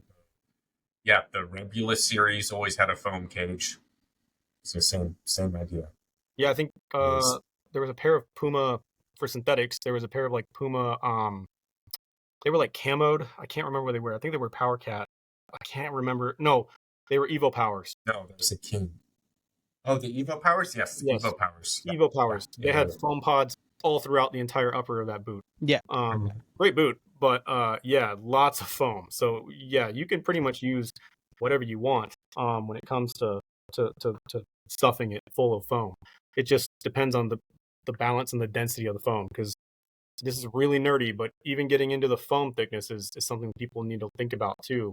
This is a great blueprint, by the way, for any of those thinking about starting their own footwear soccer cleat brand, because I'm telling you, like, these are the little things that people don't ever think about, that you have to think about when you're trying to create something unique, right? I mean, I'm sure Adler, they probably spent God knows how long talking about the density of foam they want to use for the uppers. Yeah. I mean, it's crazy. So yeah, especially because classically, so like the Jarmicon is basically their classic boot, right? Okay, yeah. That is straight up just kind of like a slightly updated version of stuff they used to sell. Yeah. But everything else does not have that same thickness of the foam. The foam is much thinner in like these, the Horenzo, and even the Yamatokyos. So that was definitely something they went through at some point. Yeah. Any other questions, James, that I can kind of help answer? So I'm kind of using the chat, to be honest, but I wanted to get you to something I don't think we've touched on that you do that I think we should definitely show off. Is your actual customization of kind of boots and various things like that. Because so you and I have had a conversation. I still haven't sent you the boots, by the way. I will do it. So you and I have had a conversation, and I have the boots here. So I have a pair of Vapor 10s, which I put up on my Instagram as basically a short saying that they were wrecked. I didn't know what to do with them. They're not falling apart. They're just kind of destroyed. Like they were blacked out once. They've all gone horribly wrong. And you reached out to me and you were like, I could do something with those. And I'm like, sorry, what now? You can do what with what? Like, so this is the boot. I'm like, what are you going to do with that? Like, it's a Vapor 10 that's been used to the point where the blackout has come off and they're kind of wrecked. And you're like, no. I can do something with that. Like, send them to me. So this is another service that essentially you offer. And something that I just wanted to touch on, because I think it's a really cool, it's a thing that is becoming more and more popular, more and more prevalent. We see it a lot with like NFL cleats, like more and more. And because obviously football is a little bit different because of obviously it has to be in contact all the time, so that makes a difference. But we're even seeing players more and more getting custom paint jobs outside of just the colorways or the personalizations they're getting from brands. Griezmann used to get them for done quite a lot on his boots, and Lacazette, Lamar has had some done recently. Lacazette always comes to mind, but these custom painted boots, and this is obviously something else that you do. So I thought we would kind of highlight this, see if you could kind of show us an example and kind of go through your process, because it's not. I kind of want to make it obvious that it's not as easy as people might think it is. No, it is definitely not easy, but if it was easy, everybody would be doing it. So my thing is yes, painting on a football boot has been around for quite a while. It's nothing new. And there are some, let me just start by saying there are some tremendously talented artists out there that do custom work on boots and do a damn good job, like really good stuff that I don't have that type of eye. My eye is more focused on materials and colorways and just durability in general. Paint, the one issue with it is that, well, yes, it may last you maybe 2, 4, 5 games. It's not forever. And it's something that, you know what it's like to get a specialized boot made and you're like, okay, this is going to last forever. I mean, the Adler ones that you have is a prime example of that. But not everybody wants to dish out the money for that. I totally understand it. So how can there be a way to meet that need or that demand at a way to where we can still create something cool and wearable? So I will first want to preface this. I'm going to break it down in 2 parts. First, I'll show you kind of what I've been working on. I did this in actually a day and a half just to show you guys kind of like what it looks like and what man hours go into this. And then the second part of it, I'll talk about kind of where I see it going and why I'm cautious about it to some degree. So this right here was a takedown pair of Vapor 9s, the golf ball texture ones. I think those were Vapor 9s. Yep. You can probably try and guess the colorway, but so this is based off of a Travis Scott Air Jordan 1 Low. Mm-hmm. These were just materials I had around the shop. I wasn't going to spend a ton of money on these, obviously, because it's a practice pair. But what you're seeing is this is fully functional. I mean, minus the fact that there's no tongue. I got to put that on it. But anyways, everything you see on here is sewn, and then it's actually glued on. There are certain parts of this that are not sewn into the actual upper. So I have not stitched those for this demonstration purpose, but like on the toe area, like right here, you'll see that there's 1 line of stitching. Typically I would do 2 lines, but for this purpose, it's only a single stitch. Once I'm happy with everything here, I'll then go back in and stitch it across the top so it stays to the top. Now, is it possible to stitch the toe portion down? Because that's the one area that I'm super cautious about when it comes to offering this service to people, because I know how consumers are. They want their stuff to last if they're going to pay good money for it, and they should. There's nothing wrong with that. I don't fault them for that. But I also want to make sure that it can look good as well as it can perform well. And I don't know if we are at that phase just yet. There's machinery that I'm sure Andrew has seen that you could easily do it with. I have a sidewall stitcher where I could stitch this entire toe box, but I want to see how this performs first. So what you're seeing is what's called a pullover. This has been patterned out separately off of the actual shoe that's right here. So I'll show you that pattern real quick so you guys can kind of see what I'm talking about, because I know it's very hard to like visualize it. So just give me 1 second. So this is the pattern right here. So for those of you watching, every shoe ever made has a pattern, a master pattern of sorts. The way this was done was this was used with masking tape, and it gets put all throughout the shoe. 2 layers, because it'll rip if you don't do more than 2. You'll then make a cut in the back, which thankfully there's actually a back seam on this shoe, so it helps me figure out where the midpoint line is. Yeah, there is. Roughly. The front portion does not have that, but that's okay. That's why it's bowed out like this. So when you picture this, in the 3-dimensional space, it would get overlaid and kind of join in the back, and it would kind of look like that. So kind of like a shoe. Yeah. So from there, I'll take that off. I'll put that on pattern paper. Excuse me, let me back up. Before I take it off the last, or off the shoe in this case, I'll actually draw on it where I think the actual pieces are going to go. You can actually see some of the pencil marks from previous swooshes I had made. Wasn't happy with it, wanted to readjust it. The other thing that helps with aligning is the actual eye stays. So these are actual eye stays in a row. That's why if you notice, like on the drawing part, you see how the eye stay dips down like that? Well, I'm not going to do that because I'd have to cut into the actual shoe. So in order to avoid having to mess with the shoe from a construction standpoint, I just made it a nice flush edge instead.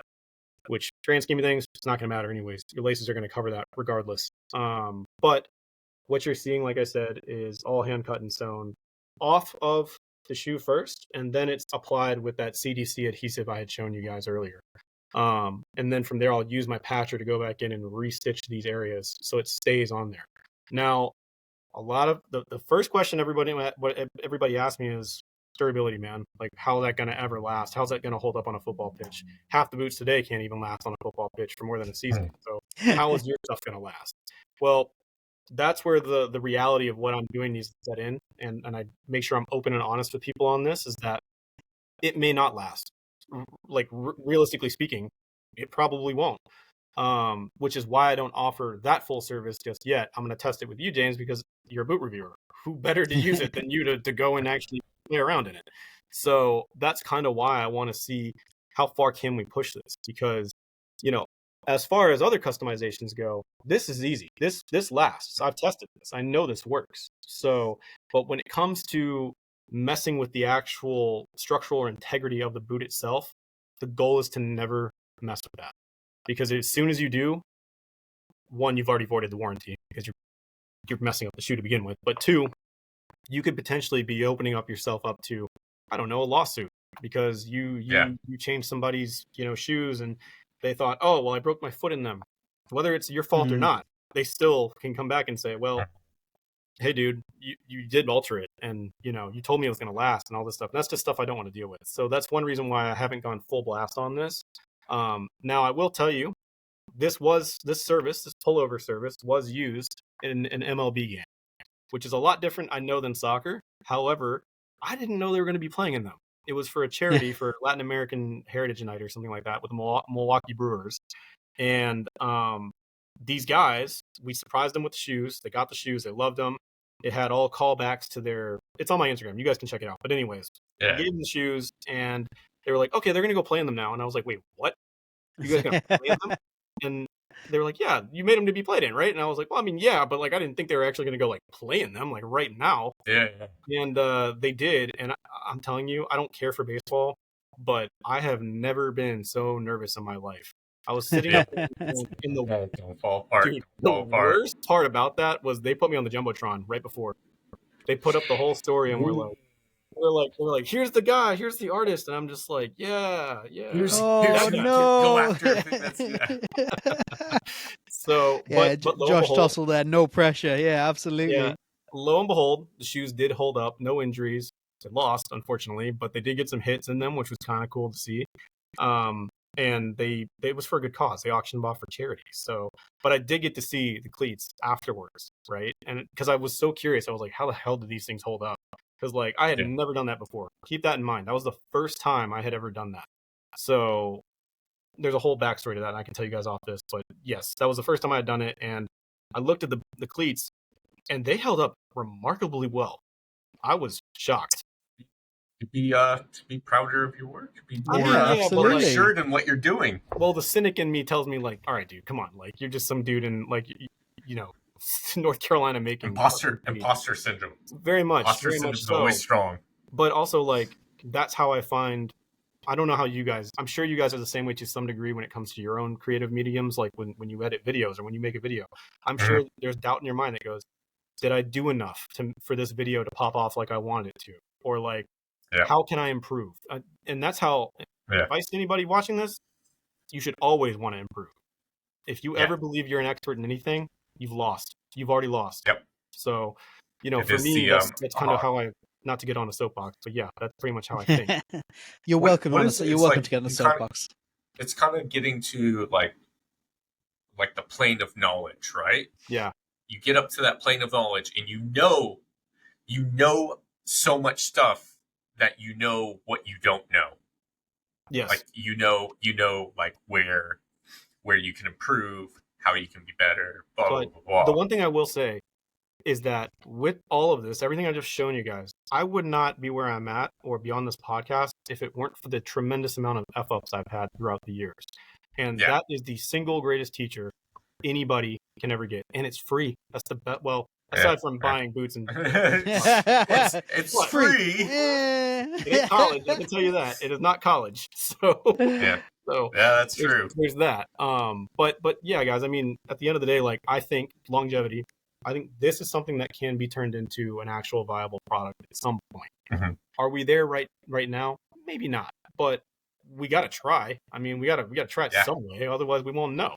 And I just had a client out of California. He wanted me to do a swoosh swap on his Tiempos, and I gave him. It's on my Instagram as well. You guys can see it, but I gave him different choices to choose from. I told him how the leather would probably react to if he's playing on turf or if he's playing on a natural grass pitch.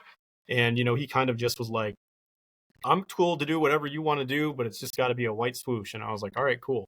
So I haven't heard things from him yet. And I mean, I put him on a notice saying like, hey, look, I'm only going to charge you $80 for this because I genuinely don't know how this is going to work. But if you trust me and, you understand what you're getting, then I'm fine to just offer the service to you right now for $80.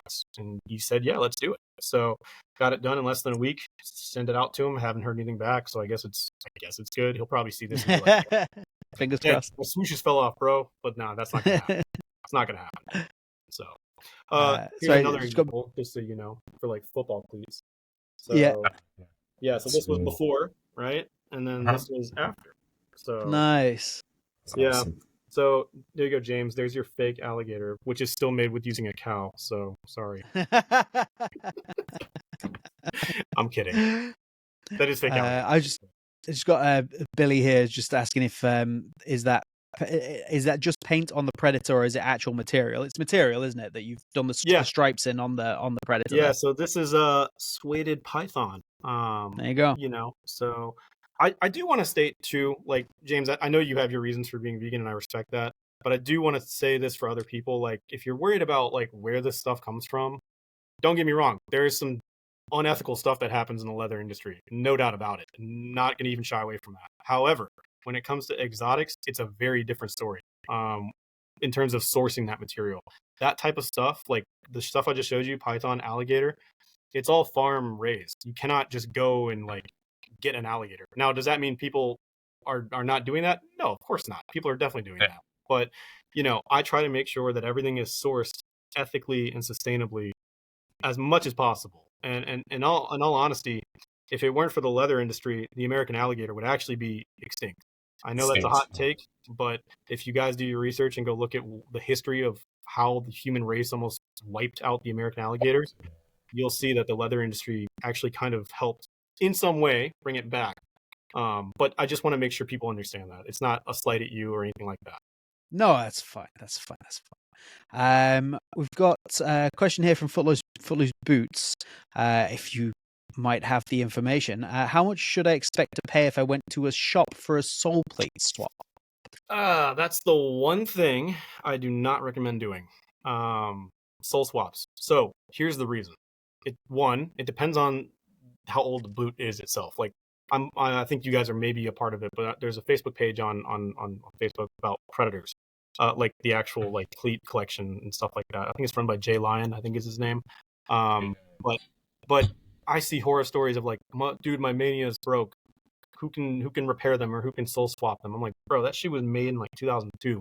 Like, it got its use, and this is where I'll go back and say, if you're doing a newer boot, these boots are not designed to last beyond a season. If you're getting the elite level ones, now if you're getting like the takedown models, different story. You can kind of stretch those a little bit further, but be lucky that you even got a season out of them. But if you're hell bent on getting a soul swap, which again I do not recommend, but if you're going to pay money for it, go to someone you know and has done it before. But I would say 150 at the high end, probably 150 US. I don't know what that is in GDP or GBP, or yen for that matter. But I mean, it's. I have a hard time recommending that, and I actually turn those down. I tell people I'm not doing it. Sorry, I don't want to be responsible for you tearing your ACL. It's just not worth it to me. It's really not. And it sucks because social media does a horrible job of showing people what is possible. Not saying it's not possible, but it's just like versus what is practical. Yes, and that goes back to this point that you mentioned early on: is just because you can doesn't mean you should. So it came back around. It circled back around. It only took us an hour and a half to do it. Yeah, the Christopher Nolan storytelling right there that I was talking about. That's how we do it. So, but yeah, I just be wary of that if you're gonna do it. If you're gonna do it for collection's sake, sure, do it. But if you're gonna plan them, there's better ways to spend $150 US. That's all I'm gonna say.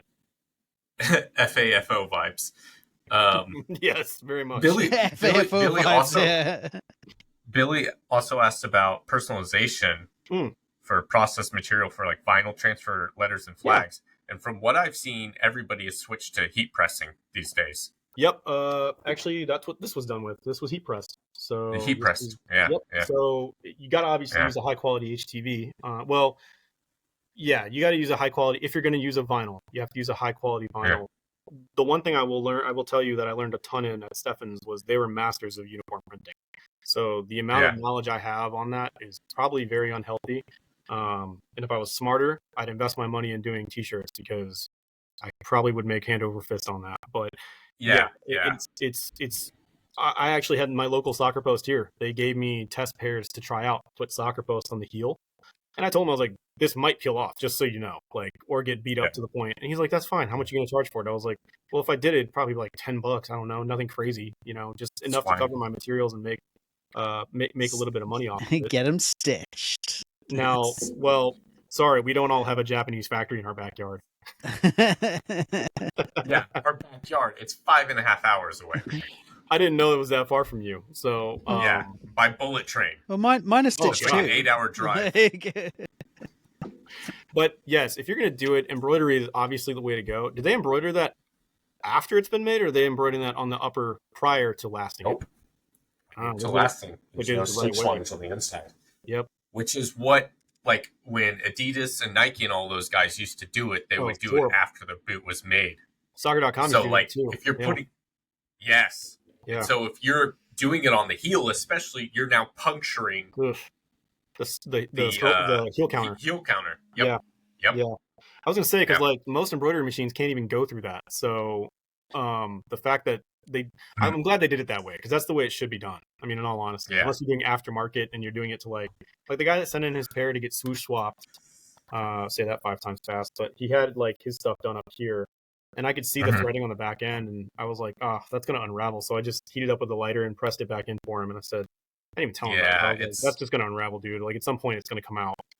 So this is, and because of the cost and time and stuff, this is why everybody switched over to, like, heat pressing. I mean, you'll see, like, BC Boots gets a lot of X-Pros boots, right? Yeah. And you'll see, like, their names and stuff has been wearing off. Yeah. They get in a tackle and it tears off or something. Do you question for both of you guys actually, and James, you can start if you want, but like, what is the boot customization world like over in your neck of the woods? I mean, is it accepted? Is it shunned? Is it like not really a thing? Like, what is it like over there? I'm just curious. in terms of like essentially there's not much in the way of availability. Like You're not going to get much in the way of customizations at all.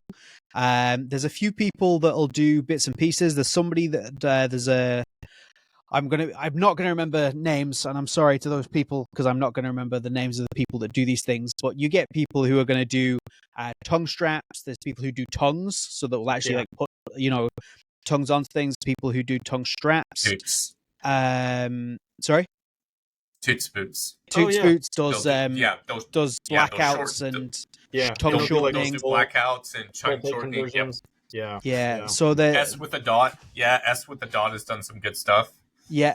And then you get your soul plate conversions. So they're kind of your main, what you're mainly looking at.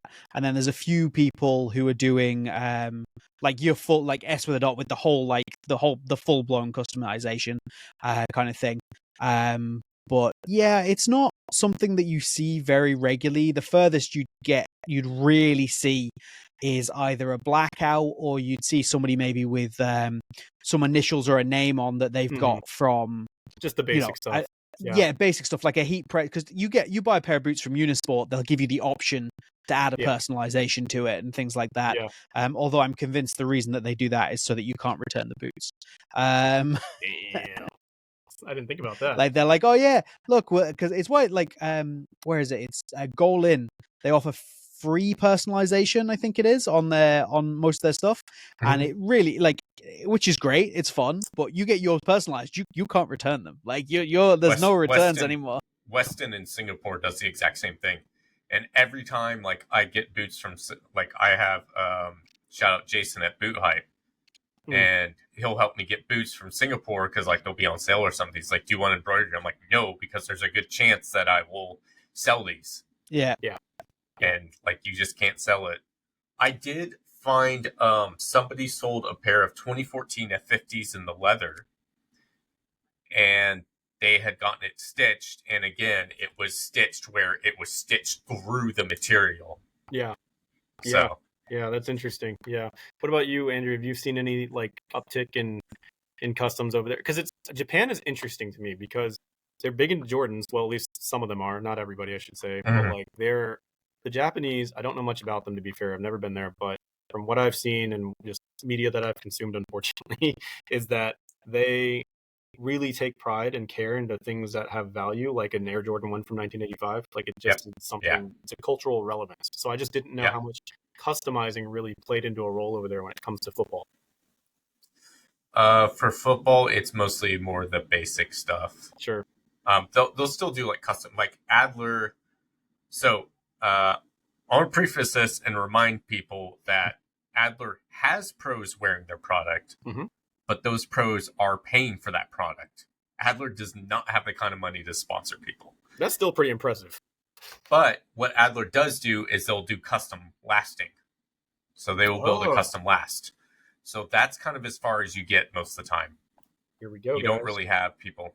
There's a last. Yeah, that has been my, like, I almost made my own custom last one time just because I would buy my boots so tight that I would need, like, I didn't want to break them in. I just want a custom last to just force them onto. Force them in. I ain't gonna lie. Yeah. If I come and visit you in Japan, I am going to beg and plead to have a custom last made by Adler. I don't care how much it costs. Something might be able to happen. I can't say for sure. That's fine. I get it. But there's actually not a whole lot of people don't know this, but I think James, you're the closest to it. But there's not a lot of last makers in the world anymore that are doing it the way it used to be done, I should say. Andrew, you might have some by you because Japan is just known for that kind of there's several. There's there's even some new companies making like dress shoes and stuff that are offering custom lasts. And ironically, or funnily enough, in the same area as Adler. Oh. Is that a footwear known area? Is it Nara? Is that kind of where it is? Yeah. Yeah, that's one of the areas that whole region. Yeah. So like Mizuno's factory is maybe about 2 hours from Adler's factory, I think. So I just got to find an Airbnb in between the two. Gotcha. Oh my gosh, they're both in the middle of nowhere, by the way. Damn it. Yeah. Oh, Josh man. Tossell says he'll fly to Japan for a custom last. But yeah, James. Okay. The boot maniac, Julio. It breaks my heart Andrew didn't take me to Adler when I visited Japan. We didn't have time, dude. Yeah, it's not exactly close either, is it? Like, Andrew, are you in Tokyo or where are you? I don't even know where you are. No, I am up north. I am in the mountains. Well, that's why I was like literally up to your face in snow. Makes sense now. Okay. Mm-hmm. But yeah, I mean, James, there's one place in the UK that still does wooden lasts. A mentor of mine who's Japanese, funny enough, she actually just went there to go make her own last, and I was like geeking out. I was like, dude, that is so cool. But yeah, for those of you who were wondering where you can get educated on this stuff too, if you want to go that route and learn the craft of shoemaking and get into footwear, whether it be cleats or whatever, Brooklyn Shoe Space out in NYC. They're out of Brooklyn actually, technically, which makes sense, obviously. Sorry, but they're a good reference. There's several out in California, but in all honesty, like Brooklyn Shoe Space, they'll teach you everything. All the stuff I know how to do pattern making, which is literally like, just for those of you who know, in the United States, there's only about 8 pattern makers, I believe, in existence that actually do it that way, that are that good. Now, don't get me wrong, there's other pattern makers, but not to that level. We're losing recipes, y'all. Oh, yeah. So it's just one of those things where it's a dying art. And that's another reason why I want to get on the podcast. Cracker, shut up.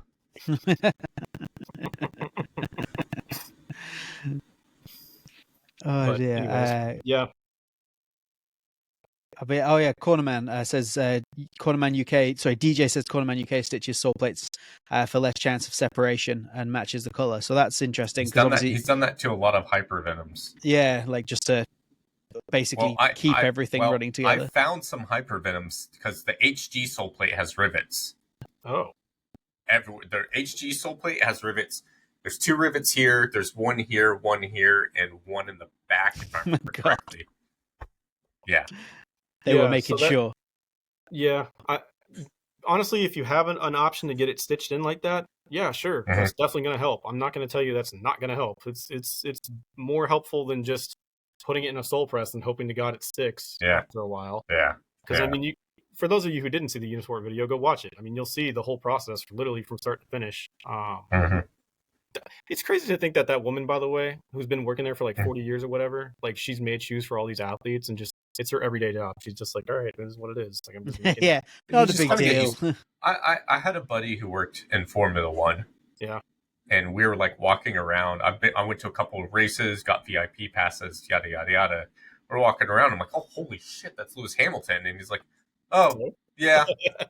Yeah. And like, I met Lucas Podolsky at the Japan race. And like, we saw, this is a throwback. I don't know if you guys, Jensen Button. We saw him just on the streets of Austin. Because, like, that's a great thing about the States is not as many people recognize him. But we didn't want to bug him. He was with his family. So we was like, hi, how's it going? And I was like, oh, that's Jensen Button. Or, like, we went to a dive bar in Austin. And, like, Damon Hill was on the stage playing guitar. And I'm, like, freaking out. And he's like, yeah, I see him every once in a while. It's just like, I guess you just kind of get used to it. Funny story about that really quickly. Like, just meeting just soccer people in general. But, like, famous people, too. Like, this guy, I mean, he's semi-famous.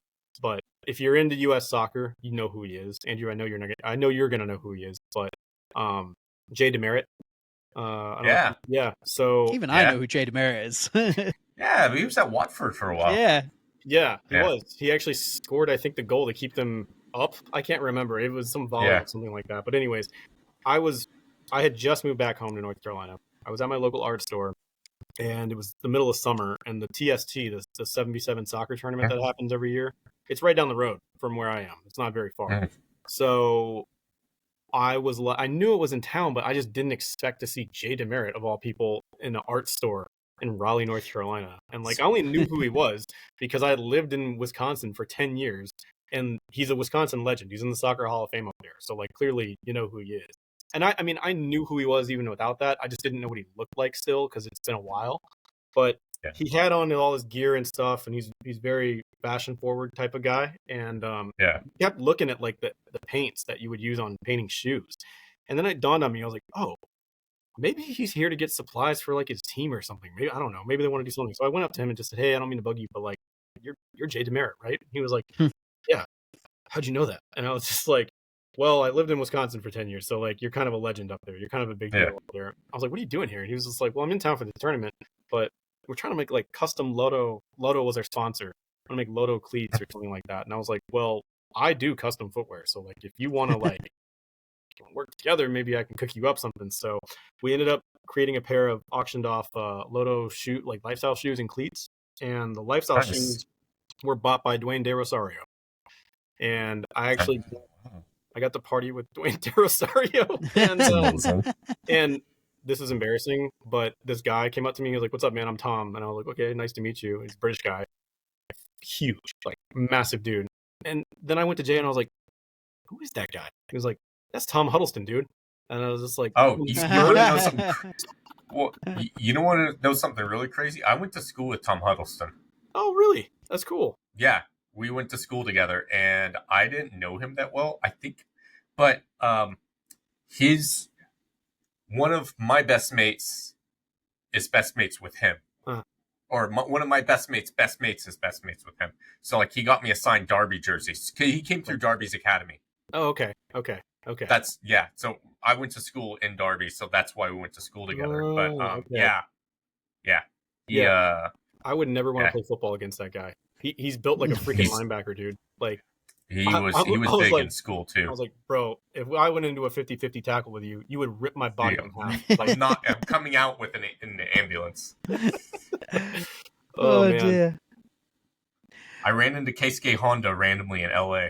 Dude, that guy is everywhere. Wait, I'm sorry. Does not stop. I have to say this. If there's any favor I want to ask of either of you two, it's if you know of anyone with a size US 10, Mizuno Wave Ignitus, I think it's the number 4. Is that the one where they did, like, was that the last one? Split? Yeah, where it's like kit leather on one side and then rubber. If anybody has one of those, I don't even care the colorway, but it has to be leather. That is one boot I have died to try and get my hands on. I'll check after this. I don't care if they're used. I want to get my hands on them because I'm a sucker for massive rubber bits on the toe area and feeling like yeah. Well, you would know. So like when they were going to do, because they did a remake. Yeah, the yellow one, right? A few years ago. Yes, but I was kind of hoping for the Ignitus 1. Oh yeah, because that's one of my favorite Ignitus.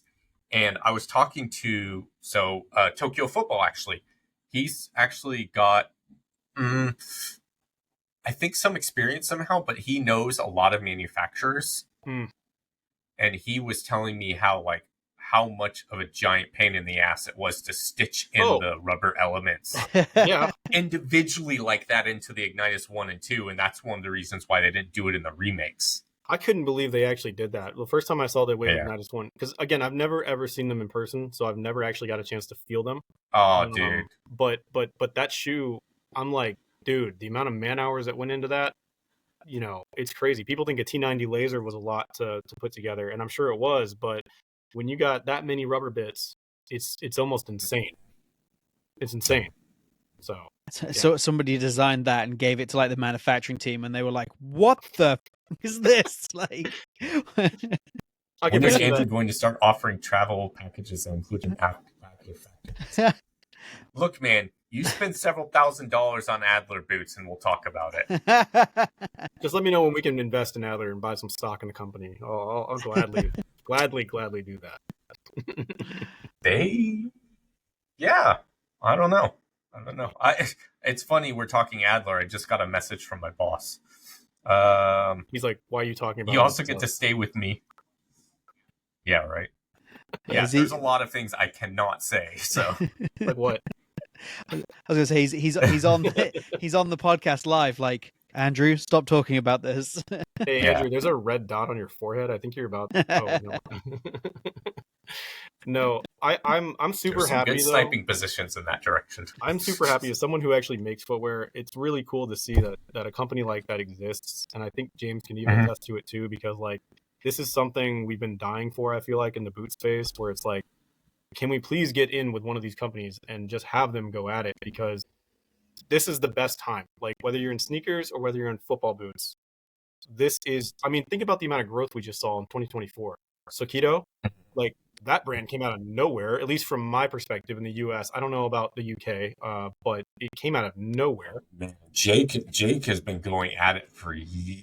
Yeah, and so I don't mean that as like a but like you know what I mean? That's one of those things. It's one of those things about like you can work hard for years and years and years to be an overnight success. Yeah. People don't see that. Yeah, and an overnight success. Yeah. It only took 10 years to get. It only took 10 years to become an overnight success. Yeah. I will say this though, like because this is, sorry, I know James, you're probably dead tired, and I know you probably want to go soon, but just real quick, I want to get the chance to talk to you about where you guys think the industry is going to be going in the next, I don't know, 5-10 years. And I know that we could spend hours on that, but just really quickly, like, what are your thoughts of like, even to how it pertains to the customization aspect? Because obviously you've got brands like Adler coming to the scene, offering this to previous customers. And let's just play pretend. Let's say it blows up, right? And it goes bananas, and everyone starts ordering custom-made boots and doesn't scoff at a $400 price tag or whatever the price tag ends up being. I think that that's something that we just haven't seen to this level of like availability before, unless you're a pro. I think we've got like we haven't spoken about them yet, and obviously spoken a lot about customs and lasts and various things like that. But as obviously, I know it hasn't necessarily worked out exactly as we may have hoped, but there's Imotana out of Germany who have their custom boot generation process. And the whole idea is you scan your feet, they generate a 3D scan of your feet, and they build a boot based on your foot scan. So it is essentially getting a custom last, which, while it doesn't seem to have necessarily worked as well as we may have hoped, I know people who've got them and they haven't really quite hit the mark with either fit or quality of material or something along those lines. The fact that they're able to do that, I think, is an indicator of where we can go in that area of customization. And they're only charging like €200 for that.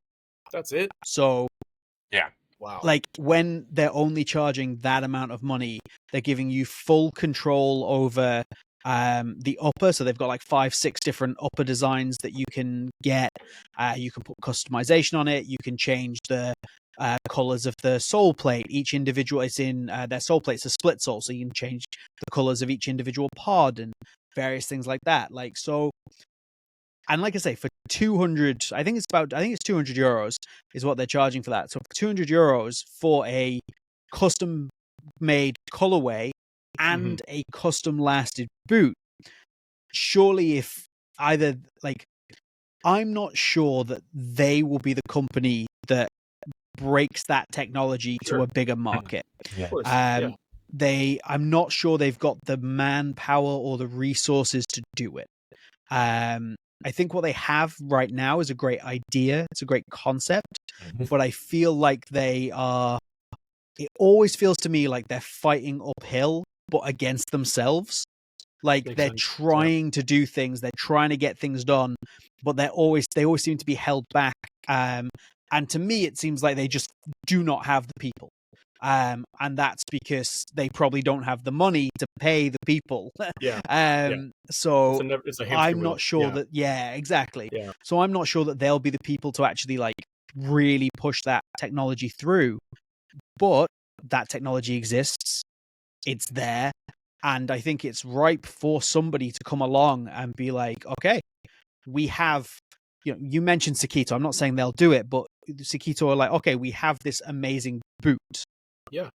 Can we now use this technology to build this amazing boot around a foot shape? There's definitely got to be a link there. Like you said earlier, I'm not sure that a Nike and Adidas, a Puma are going to be the first people to do that, because logistically, they released that, and if Nike released that and 10,000 people all decide that they want to do it, then they've got a problem. It's like opening Pandora's box. You're just asking for catastrophe. Yeah. But Sakito, as much as we love them, and we obviously speak very highly of their products and their boots, again, I'm not saying they'll be the ones, but just to reference another brand, they release limited edition boots in like 100 pairs, 200 pairs, and they don't sell out. That because the demand isn't there. So again, they've probably got enough leeway to be able to do something where they don't get absolutely overwhelmed. So that would be my hope anyway, and my shut up, Josh. And Andrew gets paid for good review. Oh, Josh, you're playing with fire, my friend. But hovering over that ban button. But that's I suppose that's my hope of the direction that the industry could go in. And I feel like we're at a point now where else do we go? Because we had we say we had the knit boot revolution, like 2014. We got mid-cut collars, we got knit boots, and for years and years and years, everything had to be knit. We've now come around to this idea that everything doesn't have to be knit, and brands are offering a variety. We've got knits, we've got synthetics, we've got mesh bases, we've got textiles, we've got all these different things that are available, and I think that's fantastic. I think that's for the betterment of the industry, that we've got so many different options within every single brand. So you're like, okay, so there's not a particular material that we're really gonna like hone in on, because we've kind of, unless somebody comes up with something crazy and new, which I don't think they can at this point. The only thing that I have seen that you could deem as technologically mind-blowing, right? Like another knit boot revolution type of thing is, again, I don't know if you guys pay attention, but the running brand On running, I don't know if you've heard of them. Roger Federer, I think, is one of their minority owners. But anyways, he made a lot of money off that. He did. He still is. Trust me. The dude's making bank. He's made more money off that than he has in his tennis career, right? I'm not surprised. I'm not surprised. Yeah, because a massive sidetrack. But anyway, when he switched away from Nike, part of the agreement for him to switch to basically go to On was for him to take shares in the company, for him to be basically made a part of the company. And this was before they blew up the way they did. So whatever he was given exploded here as well. They've got every collaboration under the sun. They signed Zendaya. They've got tennis now as an actual, and paddleball or pickleball, whichever one you play, you're good, you're covered. But my point was that they're the only company that I've seen as of late that have come out with something semi-revolutionary, I would say, because it has existed before. But I don't know if you've seen the video, but they take a last on an actual robotic arm and they spray this crazy webbing on it. And it's a $330 running shoe, which is not cheap. Cloud Boom Strike. Yes. And it looks like a laceless football boot. And I'm like, it's funny to see the runners freak out about laceless football or laceless anything, because I'm like, okay, laceless tech in football has been here since the Loto Gravity Zeros. Like, that's nothing new. Like, I had to name drop Andrew's favorite cleat, but anyways, so I think that was the first time in a long time I've looked at athletics as a general category and gone, wow, what other applications can we do with that? Because if you could make a football boot out of that in 2 minutes, that's wild. I don't think it's possible right now, but it'd be wild. So I'm not under NDA. Hell with it. That's what Adidas was planning to do. Not surprised. For a while. Yeah. So they had that factory they opened in Atlanta, right? Oh yeah, the Speed Factory. And yes. So the Speed Factory. So what they were planning to do was they were going to open up several Speed Factories if this had gone well, and you would place the order, and you'd have a turnaround of like 2 months. Instead of like 6 months. And so that'd shorten up the time, and it'd also make it easier for them to make adjustments and stuff. Unfortunately, that idea didn't do so well, so they pretty much abandoned it. I think they closed that factory even. They did. Yeah, it's not there anymore. So they don't have any of those factories at all, actually. Yeah. But yeah, I just thought, since we're on the topic of innovation, that was one of the things that I was like, you know what, this would be crazy. Now I want to get my hands on a pair of those ASICs you guys have, because you guys are saying the leather quality on that is well, the synthetic leather quality on that is absurd. I mean, it's ridiculous. Absurd. Everybody I've seen that has reviewed that boot has said the same thing. It's really soft in hand when you get them out of the box, but when you start playing them, it gets even softer. It is absurd. Do you have any idea what they like? What is that made out of? Like, have they given any indication? They just call it silky. It's just called silky wrap. Silky wrap, apparently. It's just a synthetic leather. I can do some digging and see if I can find any more. Is there a Japanese translation for that sounds way cooler, or is that just like? I know they're talking about that on the pod, but no, the Japanese translation would be silky wrap. That sounds badass. That sounds way more badass. I got the camera to focus. I got the camera to focus up there, so you should be able to see like the leather graining all through that. That's not easy to do even on regular leather, because you have to emboss. Sometimes you have to emboss that. So. Yeah. Like, no, I think that's just how that material came out. Wow. Yeah, it's ridiculous. That is awesome. Yeah. It's so good. They're doing some crazy stuff. Yeah, sorry, James, your cleats won't look like that. Apologies, but I'll try my best. I went silky wrap for my car seats. The retail on these, what did 208 on Tokyo Football? I think 220 euro. 220 euros, yeah. I think. Hold on. I will find out. I'm not gonna lie. That was like the one thing I do not like about that is the looks. I'm a hater on this part. I'm sorry, but like I'm not a fan of the graphic on the ASIC logo. I know it's nitpicking. I know you don't like this. No. Just keep it classic. Just make it a regular ASICS. Like it's their speed boot. You got to make it look fast. That looks nothing like a speed boot. I'm sorry, but like that. Yeah, I know. That looks like a. Josh, 279 Singapore dollars, which is 200 euros or 165 pounds. Then you've obviously got shipping and import on that if you go from obviously Tokyo Football. But the fact that you can pick them up for like 165 pounds is ridiculous. Yeah, that's crazy. That's wild. Like, that's madness. Like I say, shipping and import to consider, but. Yeah, I will say, like, the direction I want to see the industry go into is, one, dial back the amount of colorways. Oh, please, God. More custom product, more individual custom products. So, like, my ideal is you go into a store, you try on several different shapes and lasts of the same shoe. Yep. Then you decide colors and things like that. Get that ordered. Or you can just buy the regular retail model, and you have both options. I like that. But the idea behind this is you're cutting way down on waste. Yeah. And you're cutting down on unnecessary colorways. And people, I mean, you've seen the rise of customizations. People want custom product. Yeah. And that's the direction the industry should go in. We've got so much waste right now. You know, 95% of all footwear all footwear sold in the US gets thrown out. It's bad. That's absurd. Yeah. So we have to go down that direction, and brands would be smart to go down that direction. They use way less resources. You know, they could they shouldn't really charge a premium. Their prices are too high as it is, but you know. Yeah. You get what I'm saying. I think for me, like, just my 2 cents on it is I definitely would agree. Probably not necessarily that I disagree with James, but I can relate more with Andrew's side of it, just because of I have seen behind the curtain. I have worked behind the desk and kind of sat there and gone, okay, like, there's no company out there that's as transparent as they should be when it comes to this stuff. And I'm hill for transparency, not just from a product building perspective, but also a marketing perspective, for God's sakes. I mean, you don't need another triple white F50. You don't need a triple white Predator every 5 seconds. Like, you don't need a crazy looking colorway just for the sake of it.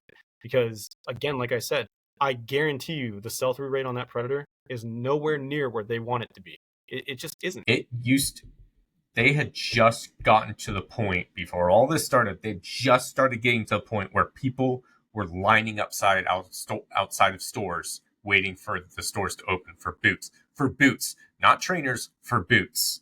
Wow. And then they took all that goodwill and shot it by just starting to release way too many colorways.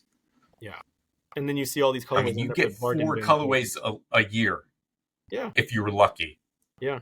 So well, I think having that availability of customization with transparency. Yeah. Because that's the part where most consumers, their minds go somewhere else, and I don't blame them again. But it's just like realize what you're buying, right? Like with Adler, you told me it was going to be, I think, what, a 4 to 6 month time frame turnaround time on a custom boot or something like that. Was it that long? 2 months. Oh, 2 months. I made you look good. See, you're welcome. So, but anyways. But no, 2 months for a custom made boot, guys. That's wild. I tell people 4 to 6 weeks for a pair of shoes you can get from 1985. I mean, it's insane. Yeah. I think I would love to see that. The other thing I would love to see really quickly is, I honestly think I'd like to see more collaborations. And I don't mean with players. I'm tired of seeing Messi's signature edition crappy looking shoe that nobody wants to buy. Unless it's a Nemesis, James. Oh. I like the effect. Oh, sorry. I didn't know if you could see me. But what I was saying was that I want to see more collabs, kind of like what New Balance had done with Ami De Leon, or I can't remember. ALD. They did that shoe. I don't even like that shoe, but I would buy it just because it looks that good, and the storytelling behind it is amazing. But I think if we got more genuine stories like that, that's the part that I geek out about now too. Beyond the tech, it's like, okay, why was this suit made? What was the purpose behind this suit? Does it actually serve a purpose? Yeah. So. Yeah, to go back to a story on something as well, like you say, rather than just, here is a really bright pair of Predators. And for the collabs, I've had this is not my idea. This was from Substance Football. Said this a while ago, and I cannot get it out of my head because I think it's just the best idea for a collab that could actually happen, which was to take Brianna and Fenty, because they're already working with Puma, and have her do a collab on women's football boots, and have Rihanna, Fenty, Puma women's football boots. Like they have the women's football boots, they do all of their boots in women's fit. Money, right? They already have the Rihanna collab. Why is this not happening? Like, make this happen. And you could tell it. Make a Puma Queen. Make a Puma Queen boot. We've said this before. Exactly. And they could definitely pull something from her heritage, and something from like a background that they could build a story out of. I think that's begging to happen. Yeah, I mean, I don't. Yeah, I mean, that's the thing is, like, right. Find the stories that need to be told too. Don't just pick a story because you think it'll sell more units. Like, that's the challenge. That's the beauty of it. You have to try and make it appealing. Then you can tell that there was actual thought behind it, other than just, let's just hoe it out because why not? People will buy it if this name is attached to it. Like all these Jordan shoes that have come out with like, back when Neymar rocked Nike, that was just, it was convenient. It wasn't like there was an actual story to be told behind it. I mean, I the one thing I do hope that does not happen though is what's happening currently in the sneaker world. I do not want to see that transition over to football boots. And I don't mean the football boots. Football boots is already just a few years behind. I just don't. We'll see that. We'll see that before brands wise up. It's so bad, man. Like, don't ever go on sneaker Twitter. You're gonna kill. You're just not gonna enjoy your life. You're just not gonna enjoy your life.